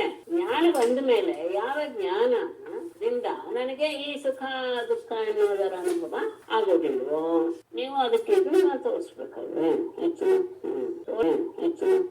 ತೋರಿಸು ಅಂತ ಹೇಳಿದಾಗ ದ್ವಿತೀಯ ಭಕ್ತಿಯನ್ನು ತೋರಿಸ್ಬೇಕು. ಶ್ರವಣ ವರ್ಣನ ಭಾವಂ ಎಲ್ಲಿದೆ ಮಾಡ್ತೀರಪ್ಪ? ಶ್ರವಣ ವರ್ಣನ ಭಾವಂ ಅಥಾಪಿ ಸ್ವಾನಹಿ ಭವಾನಿ ಯಥಾ ವಿಧಿಕರಃ. ಏನೋ ಓದಿ ಸರಸ್ವತಿ ಅವ್ರೆ, ಇದಾದ್ಮೇಲೆ ಆ ವಿಷಯ ಓದಿ. ನನ್ನನ್ನು ನಿನ್ನ ಗುಣಗಳ ಕೀರ್ತನದಲ್ಲಿ ಮತ್ತು ಲೀಲಾ ಕಥಾಶ್ರವಣದಲ್ಲಿ ಆಸಕ್ತನಾಗುವಂತೆ ಮಾಡು. ಇದರಿಂದ ಮಾಡು ಅಂದ್ರೆ ಎಲ್ಲಿದೆ ಅಲ್ಲಿ ಕ್ರಿಯಾಪಟ್ಟೆ ಇದೆ. ತಗೊಳ್ಬೇಕಲ್ಲ. ನನ್ಗೆ ಅಲ್ಲಿಗೂ ಪ್ರೇಮಿ ಭಕ್ತನಾಗುವುದರಿಂದ ಈ ಶಬ್ದನೇ ಇಲ್ವಲ್ಲ ಇಲ್ಲಿ ಅಂತ ಅನಿಸ್ತಾ ಇದೆ. ಅದಕ್ಕೆ ಮೇಡಮ್, ಇದ್ರಲ್ಲಿ ನಿನ್ನನ್ನು ಕುರಿತು ಕೇಳುವ ಹಾಗೂ ಕೀರ್ತಿಸುವ ಅಭಿರುಚಿಯನ್ನು ನೀಡಿದರೆ ಅದು ಸರಿಯೇ? ಆ ಮಾರ್ಗದಲ್ಲಿ ನಡೆದು ನಾನು ಮುಂದೆಂದು ಶಾಸ್ತ್ರೋಕ್ತ ವಿಧಿವಿಧಾನಗಳ ದಾಸನಾಗಿರಬೇಕಾಗಿಲ್ಲ ಅಂತ ಕೊನೆ. ಆಯ್ತು, ತಾತ್ಪರ್ಯ ಆಗ್ಬೇಕು ಸರಿ. ಆದ್ರೆ ಅಂತಹ ಶಬ್ದಗಳು ಇರ್ಬೇಕಲ್ಲ ಇಲ್ಲಿ. ನಾವೇನೋ ಎಲ್ಲದಕ್ಕೂ ಸರಿಯಾದ ಒಂದು ಅರ್ಥ ಹೇಳ್ಬಿಡ್ತೇವೆ. ಅದಾಯ ಏನಲ್ಲ ಇಲ್ಲಿ ಶಬ್ದ ಈ ಸಂಸ್ಕೃತದಲ್ಲಿ ನಾನು ನನಗೆ ಆ ತರಹದ ಒಂದು ಇದಿದೆ, ಅನ್ವೇಷಣಾ ಬುದ್ಧಿ. ಆ ಶಬ್ದ ನೀವು ಹೇಳುವ ಅರ್ಥ ಕೊಡುವ ಶಬ್ದ ಇಲ್ಲಿ ಯಾವ್ದಿದೆ ಅಂತ ನಾನ್ ಹುಡುಕ್ಬೇಕು. ಯಾಕೆ ಅಂದ್ರೆ ಶ್ರವಣ ವರ್ಣನ ಭಾವಂ ಅಂತ ದ್ವಿತೀಯ ಭಕ್ತಿ ಹಾಕಿದ ಮೇಲೆ ಅದು ಎಲ್ಲಿಗೆ ಅನ್ವಯ? ದಿಶಾ ಆಗಿ ಅನ್ವಯವೇ? ದಿಶಾ ಅಂತ ಆದ್ಮೇಲೆ ಜ್ಞಾನವನ್ನು ಕೊಟ್ಟ ಮೇಲೆ ಮತ್ತೆ ಶ್ರವಣ ವರ್ಣನ ಭಾವಂ ದಿಶಾ ಬೇಕಾಗಿಲ್ಲ ಅಲ್ವೇ? ಸ್ವಲ್ಪ ನೋಡ್ತೇನೆ, ಸ್ವಲ್ಪ ಶಬ್ದಗಳ ಚಿಟ್ಟಿ ಹಾಗೆ ನೋಡ್ತೇನೆ. ಅಲ್ಲ, ಮಾಧವ ಸ್ಫುರತಿಯನ್ನ ಸುಖಾಸುಖ ಸಂಗಮ ಶ್ರವಣ ವರ್ಣನ ಭಾವಂ ಆಪಿ ಅಂತ ಬಂದ್ಬಿಡ್ತು ಅಲ್ಲಿ. ಅದನ್ನ ಆದರೂ ಕೂಡ ಅಂತಾನೆ ತಗೊಳ್ಬೇಕಂತ. ಯಥಾ ವಿಧಿಕಿಂಕರಃ ನಹಿ ಭವಾಮಿ. ಇನ್ನು ಈಗ ಇಬ್ರು ಓದಿದ್ರಿಂದ ಅರ್ಥ ಇಟ್ಕೊಳ್ಳಿ, ತಾತ್ಪರ್ಯ ಇಟ್ಕೊಳ್ಳಿ. ಶಬ್ದಕ್ಕೆ ಅರ್ಥ ಸ್ವಲ್ಪ ಹುಡುಕು. ಜುಪತಯ ಏವ ತೇನ ಯಯುಃ ಅಂತಂ ಅನಂತತಯ ತ್ವಮಪಿ ಯದಂತರಾಂಡ ನಿಜಯ. ಜುಪತಯ ಏವ ತೇನ ಯಯುಃ ಅಂತಂ ಅನಂತತಯ ತ್ವಮಪಿ ಯದಂತರಾಂಡ ನಿಜಯಾನನು ಸಾವರಣಾಃ ಕೈವರಜಾನ್ ಶಿವಾಂತಿ ವಯಸಾ ಸಹ ಯಶುತಯಃ ತ್ವಯಿ ಫಲಂತಿ ತನ್ನಿರಸನೇನ ಭವಜನಾಃ. ತೇ ಜುಪತಯಃ ತೇ ಅಂತಂ ಜುಪತಯಃ ಏವ ನ ಯಯುಃ ಅನಂತತಯಾ ತ್ವಮಪಿ ಯದಂತರ ಸಾವರಣಾಃ ಅಂಡನಿಚಯಾಃ ವಯಸಾ ಸಹ ನನು ಹಿ ಭವನ್ನಿಧನಾಃ ಶ್ರುತಯಃ ಅತನ್ನಿರಸನೇನ ತ್ವಯಿ ಫಲಂತಿ. ತೇ ಅಂತಂ ಇಲ್ಲಿ ಯಾತಕ್ಕೆ ಈ ಶ್ಲೋಕದ ಆವಿರ್ಭಾವ ಆಯ್ತು ಅನ್ನೋದನ್ನ ತಗೊಳ್ತಾ ಇದ್ದಾರೆ. ನಿನ್ನನ್ನ ಯಾರು ಸರಿಯಾಗಿ ತಿಳಿದುಕೊಂಡಿರ್ತಾನೋ ವ್ಯಕ್ತಿ ಆತನಿಗೆ ಸುಖ ದುಃಖವಾಗಲಿ ವಿಧಿ ನಿಷೇಧವಾಗಲಿ ಏನೂ ಇರಲ್ಲ. ಆದರೆ ನಿನ್ನನ್ನು ತಿಳ್ಕೊಳ್ಳೋದು ಹೇಗೆ? ಯಾಕೆಂದ್ರೆ ದುರಧಿಗಮಃ, ನೀನು ತಿಳಿಯಲು ಅಸತ್ಯವಾದವನು. ಹಾಗಾಗಿ ಹೇಗೆ ನಿನ್ನನ್ನ ತಿಳ್ಕೊಳ್ಳೋದು ಅಂದ್ರೆ ಅದನ್ನೇ ಹೇಳ್ತಾರೆ. ಯದ್ಯಪಿ ಅವನನ್ನ ತಿಳಿದುಕೊಳ್ಳುವಂತಹ ಸಾಮರ್ಥ್ಯ ಯಾರಿಗೂ ಇಲ್ಲ. ಯಾಕೆ? ವಾಂಗ್ ಮನಸ್ಸ ಅಗೋಚರತ್ವ. ಹಾಗಾಗಿ ಅವನು ವಿಷಯ ಅಂದರೆ ಯಾವುದು ನಮ್ಮನ್ನ ತಿಳಿಸ್ಕೊಳ್ಳೋದಕ್ಕೆ ಸಾಧ್ಯವಾಗುತ್ತೋ ಅವುಗಳು ವಿಷಯ. ವಿಷಯ ಅಂದ್ರೆ ಶ್ರೀಬಂಧನೆ. ಯಾವುದನ್ನ ನಾವು ಯಾವುದರ ಬಂಧನಕ್ಕೆ ಒಳಗಾಗ್ತೀವೋ ಅಂದ್ರೆ ಅದ್ರ ಬಗ್ಗೆ ನಮ್ಮ ಮನಸ್ಸು ತೊಡಗುತ್ತೋ ಅದು ವಿಷಯಕ್ಕೆ ಅವನು ವಿಷಯವೇ ಆಗ್ತಿರೋದ್ರಿಂದ ಆದ್ರಿಂದಲೇ ಅವನು ಜ್ಞಾನ ಸ್ವರೂಪ ಅಂತಾನೆ ತೋರಿಸ್ತಾ ಅದಕ್ಕೊಂದು ಯಾಜ್ಞವಲ್ಕ್ಯರ ಬೃಹದಾರಣ್ಯಕದ ಒಂದು ಮಾತನ್ನು ತಗೊಳ್ತಾರೆ ನೋಡಿ. ಎದೋರ್ತ್ವಂಗಾರ್ಗಿ ದಿವೋ ಎದರ್ವಾಕ್ ಪೃಥಿವ್ಯ ಯದಂತರ ದ್ಯಾವಾ ಪೃಥಿವೀ ಇಮೇ ಯದ್ಭೂತಂ ಭವಚ್ಚ ಭವಿಷ್ಯಚ್ಚ. ಗಾರ್ಗಿಯ ಪ್ರಶ್ನೆಗೆ ಉತ್ತರವಾಗಿ ಯಾಜ್ಞವಲ್ಕ್ಯರು ಹೇಳುವ ಮಾತು ಅಂದ್ರೆ ಯಾವುದಕ್ಕಿಂತ ಮೇಲೆ ಇರುವಂತದ್ದು, ಮೇಲೆ ಇರುವಂತದ್ದು ಅಂದ್ರೆ ಆಕಾಶಕ್ಕಿಂತ ಮೇಲೆ ಅದ್ರ ಮೇಲೆ ಇರುವಂತದ್ದು. ಮತ್ತೆ ಯಾವ ಪೃಥ್ವಿಯ ಮಧ್ಯದಲ್ಲಿರುವಂತಹ ಯಾವ ಪೃಥ್ವಿ, ಇವುಗಳೆಲ್ಲವೂ ಸಹ ಎಲ್ಲಿಂದ ಹುಟ್ಟುತ್ತೋ, ಎಲ್ಲಿ ಇದೆಯೋ, ಎಲ್ಲಿ ಇರುತ್ತೋ ಅಂತ ಹೇಳಿರೋದ್ರಿಂದ ಇದ್ಯಾವುದೂ ಸಹ ವಿಷಯಕ್ಕೆ ಸಂಬಂಧಪಟ್ಟಿದ್ದಲ್ಲ. ಮೊದಲಿರೋ ಮೇಲಿರುವುದು, ಮಧ್ಯದಲ್ಲಿರುವುದು ಇದೆಲ್ಲವೂ ಹೌದು. ಆದರೆ ಯಾವುದು ಅನ್ನೋದಕ್ಕೆ ಮತ್ತೆ ಏನಿಲ್ಲ, ವಿಷಯದ ಅರಿವು ಆಗುವುದಿಲ್ಲ ಅಂಥದ್ದು ಅಂತ ಅಲ್ಲಿಗೆ ಹೇಳುವಂತ ರೀತಿಯಲ್ಲಿ ಇಲ್ಲಿ ನಮಗೆ ಗೊತ್ತಾಗೋದು ಬೇಡ. ಸರಿ, ಇಲ್ಲಿ ಹೇಳಿರೋದು ಮಾತ್ರ ಅದ್ಭುತವಾಗಿದೆ. ತೇ ಅಂತಂ, ನಿನ್ನ ಅಂತ ಅಂದ್ರೆ ನಿನ್ನ ಕೊನೆ ಯಾವುದು ಅನ್ನೋದು ದ್ಯುಪತಯ ಏವ ನಾಯರು. ದ್ಯು ಅಂದ್ರೆ ಆಕಾಶ, ಅಂದ್ರೆ ಸ್ವರ್ಗದ ಅಧಿಪತಿಗಳು ಅಂದ್ರೆ ಲೋಕಪಾಲಕರು ಸಹ ತಿಳಿದಿಲ್ಲ. ನಿನ್ನ ಅಂತ್ಯ ಏನು ಅನ್ನೋದನ್ನು ಸಹ ಅವರೂ ಸಹ ಕಂಡುಕೊಂಡಿಲ್ಲ. ಅಷ್ಟೇ ಅಲ್ಲ, ಯಾಕೆ ಕಂಡುಕೊಂಡಿಲ್ಲ ಅಂದ್ರೆ ಅನಂತತೆ. ಯಾಕೆ ಅಂದ್ರೆ ಅಂತ್ಯವೇ ಇಲ್ಲದೆ ಇರೋದ್ರಿಂದ ಅವರು ತಿಳ್ಕೊಂಡಿಲ್ಲ. ಅಷ್ಟೇ ಅಲ್ಲ, ತ್ವಮಪಿ ನಿನ್ನ ಅಂತ್ಯವನ್ನ ತಿಳ್ಕೊಂಡಿಲ್ಲ. ಯಾಕೆ ಅಂದ್ರೆ ಅಂತ್ಯವೇ ಇಲ್ಲದೆ ಇರುತ್ತೆ. ಅವ್ರು ತಿಳ್ಕೊಂಡಿರೋದಿರ್ಲಿ, ತಿಳ್ಕೊಳಕಾಗಿರ್ಲಿ, ನಿನಗೂ ಸಹ ನಿನ್ನ ಅಂತ್ಯ ಗೊತ್ತಿಲ್ಲ. ಯಾಕೆ?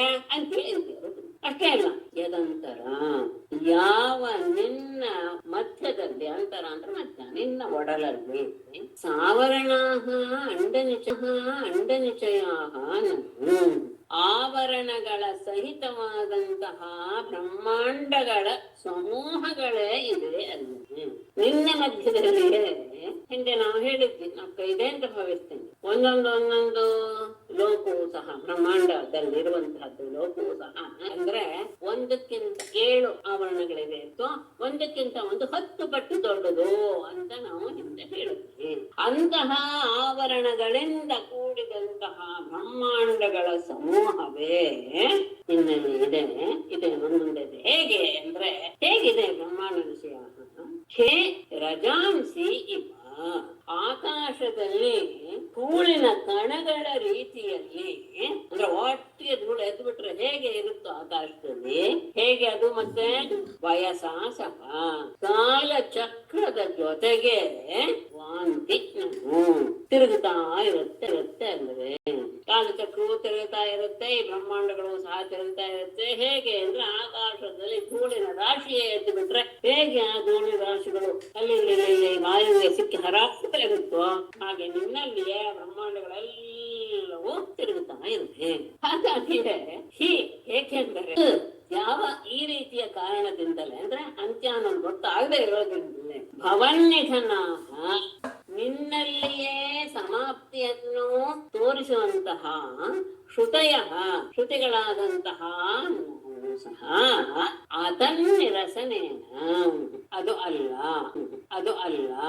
ಅಲ್ಲ ಅಂದ್ರೆ ನಿನ್ನನ್ನೇ ಕೊನೆಯಾಗಿ ಇಟ್ಕೊಳ್ಬೇಕು. ಯಾವ್ದೋ ಒಂದು ಇಟ್ಕೊಳ್ಳೇಬೇಕು. ಒಂದು ಗುರಿ ಇಲ್ದಿದ್ರೆ ನಾವು ಏನನ್ನೂ ಸಾಧಿಸಕ್ಕಾಗಲ್ಲ. ಅಂದ್ರೆ ಇಲ್ಲಿ ಹೋಗ್ಬೇಕು, ಸುಮ್ನೆ ಹೋಗ್ತಾ ಇರ್ತೀವಿ ಅಂತಿರಲ್ಲ, ಎಲ್ಲಿಗೋ ಹೋಗ್ಬೇಕು ಅಂತ ಒಂದು ಇಟ್ಕೊಂಡಾಗ ಅಲ್ಲಿಗೆ ನಾವು ಹೊರಡ್ತೇವೆ. ನಿನ್ನನ್ನೇ ಕೊನೆಯಾಗಿ ಇಟ್ಟುಕೊಂಡು ಅದಕ್ಕೆ ಮೊದಲಿರುವಂತಹದ್ದು ಯಾವುದೂ ಸಹ ನೀನಲ್ಲ ಅಂತ ನೇತಿ ಎನ್ನುವಂತಹ ಶಬ್ದ, ಅದಲ್ಲ ಎನ್ನುವಂತಹ ಶಬ್ದವನ್ನ ಹೇಳಿ ಫಲಂತಿನ ತ್ವಯಿ ಫಲಂತಿನ, ನಿನ್ನಲ್ಲಿಯೇ ಅದು ಕೊನೆಗೊಳ್ಳುತ್ತಲ್ಲದೆ. ಯಾಕೆಂದ್ರೆ ನಿರವಧಿ ಎನ್ನುವಂಥದ್ದಿಲ್ಲ ಎಲ್ಲಿಗೂ. ಅವಧಿ ಎಲ್ಲಿದೆ? ನೀನೇ ಅವಧಿ. ಹಾಗಾಗಿ ಅವಧಿಗೂ ನಿನ್ನಲ್ಲೇ ಅವುಗಳು ಸಹ ಕೊನೆಗೊಳ್ಳುತ್ತೆ. ಯಾಕೆಂದ್ರೆ ಅದಕ್ಕೆ ಮೊದಲು ಕಂಡದ್ದು ಯಾವುದೂ ಸಹ ನೀನಲ್ಲ ಎನ್ನುವಂತಹ ಜ್ಞಾನವನ್ನು ಪಡೆದುಕೊಂಡ ಮೇಲೆ ನೀನು ಇದೆಯಾ ಎನ್ನುವಂತಹ ಜ್ಞಾನವಂತೂ ಇದ್ದೇ ಇದೆ ಪ್ರತಿಯೊಬ್ಬರಿಗೂ. ಯಾಕೆಂದ್ರೆ ಹೇಳ್ತಾ ಇರುವಂತಹ ಒಂದು ವಸ್ತು, ಒಂದು ಚೈತನ್ಯ ಇರಲಿರ್ತದೆ. ಏನೂ ಇಲ್ಲ ಶೂನ್ಯ ಅಂತ ಹೇಳುವಂತಹ ಬೌದ್ಧರಿಗೆ ಅದನ್ನೇ ಪ್ರಶ್ನೆ ಮಾಡ್ತಾರೆ. ಹೌದಪ್ಪ, ಏನೂ ಇಲ್ಲ, ಇದಲ್ಲ ಅಂತ ಹೇಳ್ತಾ ಇದೆಯಲ್ಲ, ಇದಲ್ಲ ಅಂತ ಹೇಳ್ತಾ ಇರುವಂತಹ ಒಂದು ಶಕ್ತಿ ಯಾವ್ದು? ಹಾಗಾದ್ರೆ ಅದಿದೆ ತಾನೆ, ಅದೇ ಶೂನ್ಯ ಅಲ್ವಲ್ಲ. ಹಾಗಾಗಿ ಏನಾಗುತ್ತೆ? ನೀನೇ ಇಲ್ಲ ಅಂತ ಹೇಳ್ಬೇಕಾಗತ್ತೆ. ಅದಂತೂ ಸಾಧ್ಯ ಇಲ್ಲ. ಹಾಗಾಗಿ ಪರಮಾತ್ಮನನ್ನೇ ಅಂತ್ಯವಾಗಿ ಇಚ್ಛೆಯನ್ನಾಗಿ ಇಟ್ಟುಕೊಂಡು ಅದಕ್ಕೆ ಮೊದಲಿನ ಯಾವುದು ನಮಗೆ ವಿಷಯವಾಗಿ ತೋರುತ್ತೋ ಅಥವಾ ಮನಸ್ಸಿಗಾಗಲಿ ಮಾತಿಗಾಗಲಿ ಅದು ಯಾವುದು ಸಹ ಇಲ್ಲ ಎನ್ನುವಂತಹ ಭಾವವನ್ನ ಪ್ರಕಟಪಡಿಸ್ತಾ ನಿನ್ನ ಅನಂತ ಸ್ವರೂಪವನ್ನೇ ಕೊನೆಯಲ್ಲಿ ಫಲದ ರೂಪದಲ್ಲಿ ತೋರಿಸ್ತಾ ಇವೆ ಅಂತ ಹೇಳ್ತಾ ಇವೆ ಶ್ರುತಿಗಳು.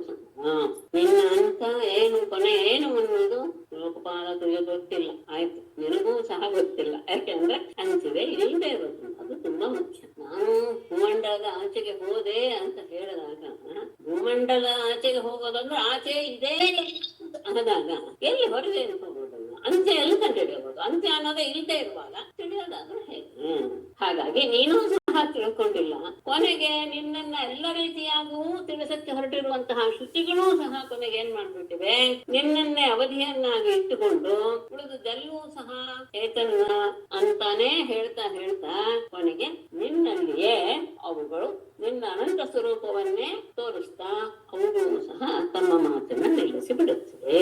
ಇದಕ್ಕೆ ಶ್ರೀಧರಿಯವರು ಹೇಳುವ ಶ್ಲೋಕ: ಜುಪತಯೋ ವಿದುರಂತಂ ಅನಂತತೇನ ಚ ಭವಾನ್ ನಗಿರ ಶ್ರುತಿ ಮೌಲಯಃ ತ್ವಯಿ ಫಲಂತಿ ಯತೋ ನಮಯತ್ಯತೋ ಜಯ ಜಯೇತಿ ಭಜೆ ತವ ತತ್ಪದಂ. ಅನಂತಂ ತೇ ಅಂತಂ ದ್ಯುಪತಯಃ ಭವಾನ್ ಚ ನ ಬೇಡ, ವಿದುಹು ಬಂತು, ಬೇಡ ಆಗಲ್ಲ. ದ್ಯುಪತಯಃ ನ ವಿದುಹು ಭವಾನ್ ಚ ಶ್ರುತಿಮೌಲಯ ಗಿರಃ ತ್ವಯಿ ಫಲಂತಿ ಯತಃ ನಮಃ ಇತಿ ಅತಃ ಜಯ ಜಯ ಇತಿ ತತ್ ತವ ಪದಂ ಭಜೆ. ಅನಂತ ಅಂತ್ಯವೇ ಇಲ್ಲದೆ ಇರುವಂತಹವನು ಪರಮಾತ್ಮ. ತೇ ಅಂತಂ ನಿನ್ನ ಅಂತ್ಯ, ಅಂತ ಯಾವುದು, ಕೊನೆ ಯಾವುದು, ಅವಧಿ ಯಾವುದು, ಎಲ್ಲಿಗೆ ಮುಗಿಯುತ್ತೆ ನಿನ್ನ ಸ್ವರೂಪ ಅನ್ನೋದು ಲೋಕಪಾಲಕರು ಸಹ ತಿಳಿದಿಲ್ಲ, ನೀನೂ ಸಹ ತಿಳಿದಿಲ್ಲ. ವೇದಗಳ ಪರಾಕಾಷ್ಠೆಯಾದಂತಹ ವೇದಗಳ ಮಾತೂ ಸಹ ತ್ವಯಿ ಫಲಂತಿ ಅಂದ್ರೆ ನಿನ್ನಲ್ಲಿಯೇ ಅದು ಕೊನೆಗೊಳ್ಳುತ್ತೆ. ಅದನ್ನೇ ಫಲರೂಪದಲ್ಲಿ ಹೇಳಿ ಮುಗಿಸುತ್ತೆ ಯಾವುದೋ ಶ್ರುತಿಗಳು ಸಹ. ಹಾಗಾಗಿ ಅವಳು ಏನ್ ಹೇಳುತ್ತೆ, ಅತಃ ನಮಃ ಇತಿ ನಮಸ್ಕಾರ ಅಂತಾನೆ ಹೇಳಿ ಮುಗಿಸ್ತಾರೆ. ಅತಃ ಜಯ ಜಯ ಇತಿ ಆರಂಭದ ಮೊದಲನೆಯ ಶ್ಲೋಕದ ಸ್ವಲ್ಪ ಗಮನಿಸ್ಕೊಳ್ಳಿ. ಇದು ಆಗಿದ್ದೇ ಶ್ರುತಿಯ ಜಯ ಜಯ ಜಹಿ ಅಜಾಂ ಅಜಿತ ಅಂತ. ಹಾಗೆ ಜಯ ಜಯ ಎನ್ನುವಂತಹ ಶಬ್ದದಿಂದಲೇ ಅವುಗಳು ಕೊನೆಗೊಂಡು ನಿನ್ನಲ್ಲಿಯೇ ಕೊನೆಗೊಳ್ಳುತ್ತೆ. ಹೌದು, ಯಾಕೆಂದ್ರೆ ನೀನೇ ಅವಧಿ, ನಿರವಧಿ ಅಂತ ಇರಕ್ ಸಾಧ್ಯವಿಲ್ಲ, ಅವಧಿಭೂತನಾಗಿರುವಂತಹದ್ದು ನೀ. ಹಾಗಾಗಿ ಅಂತಹ ತವ ತತ್ ತವ ಪದಂ ಭಜೆ ಅಥವಾ ತವ ತತ್ ಪದಂ, ನಿನ್ನ ಆ ರೀತಿಯಾದಂತಹ ಸ್ಥಾನವನ್ನ ಅಂದ್ರೆ ಜ್ಞಾನ ಸ್ವರೂಪನಾದಂತಹ ನಿನ್ನನ್ನು ಭಜಿಸ್ತೇನೆ ಅಂತ ಹೇಳಿ ಶ್ರುತಿಗೀತೆಯನ್ನ ಮುಗಿಸಿದರು. ಇದು ಯಾರು ಹೇಳಿದ್ದು? ನಾರಾಯಣಂ ನಮಸ್ಕೃತ್ಯ ನರಂ ಚೈವ ನರೋತ್ತಮಂ ದೇವೀಂ ಸರಸ್ವತೀಂ ವ್ಯಾಸಂ ತತೋ ಜಯಮುದೀರಯೇತ್. ಸರ್ವೇ ಭವಂತು ಸುಖಿನಃ, ಸರ್ವೇ ಸಂತು ನಿರಾಮಯಾಃ, ಸರ್ವೇ ಭದ್ರಾಣಿ ಪಶ್ಯಂತು, ಮಾ ಕಶ್ಚಿತ್ ದುಃಖಭಾಗ್ ಭವೇತ್. ಧನ್ಯವಾದಗಳು ಮೇಡಮ್. ನಮಸ್ತೆ.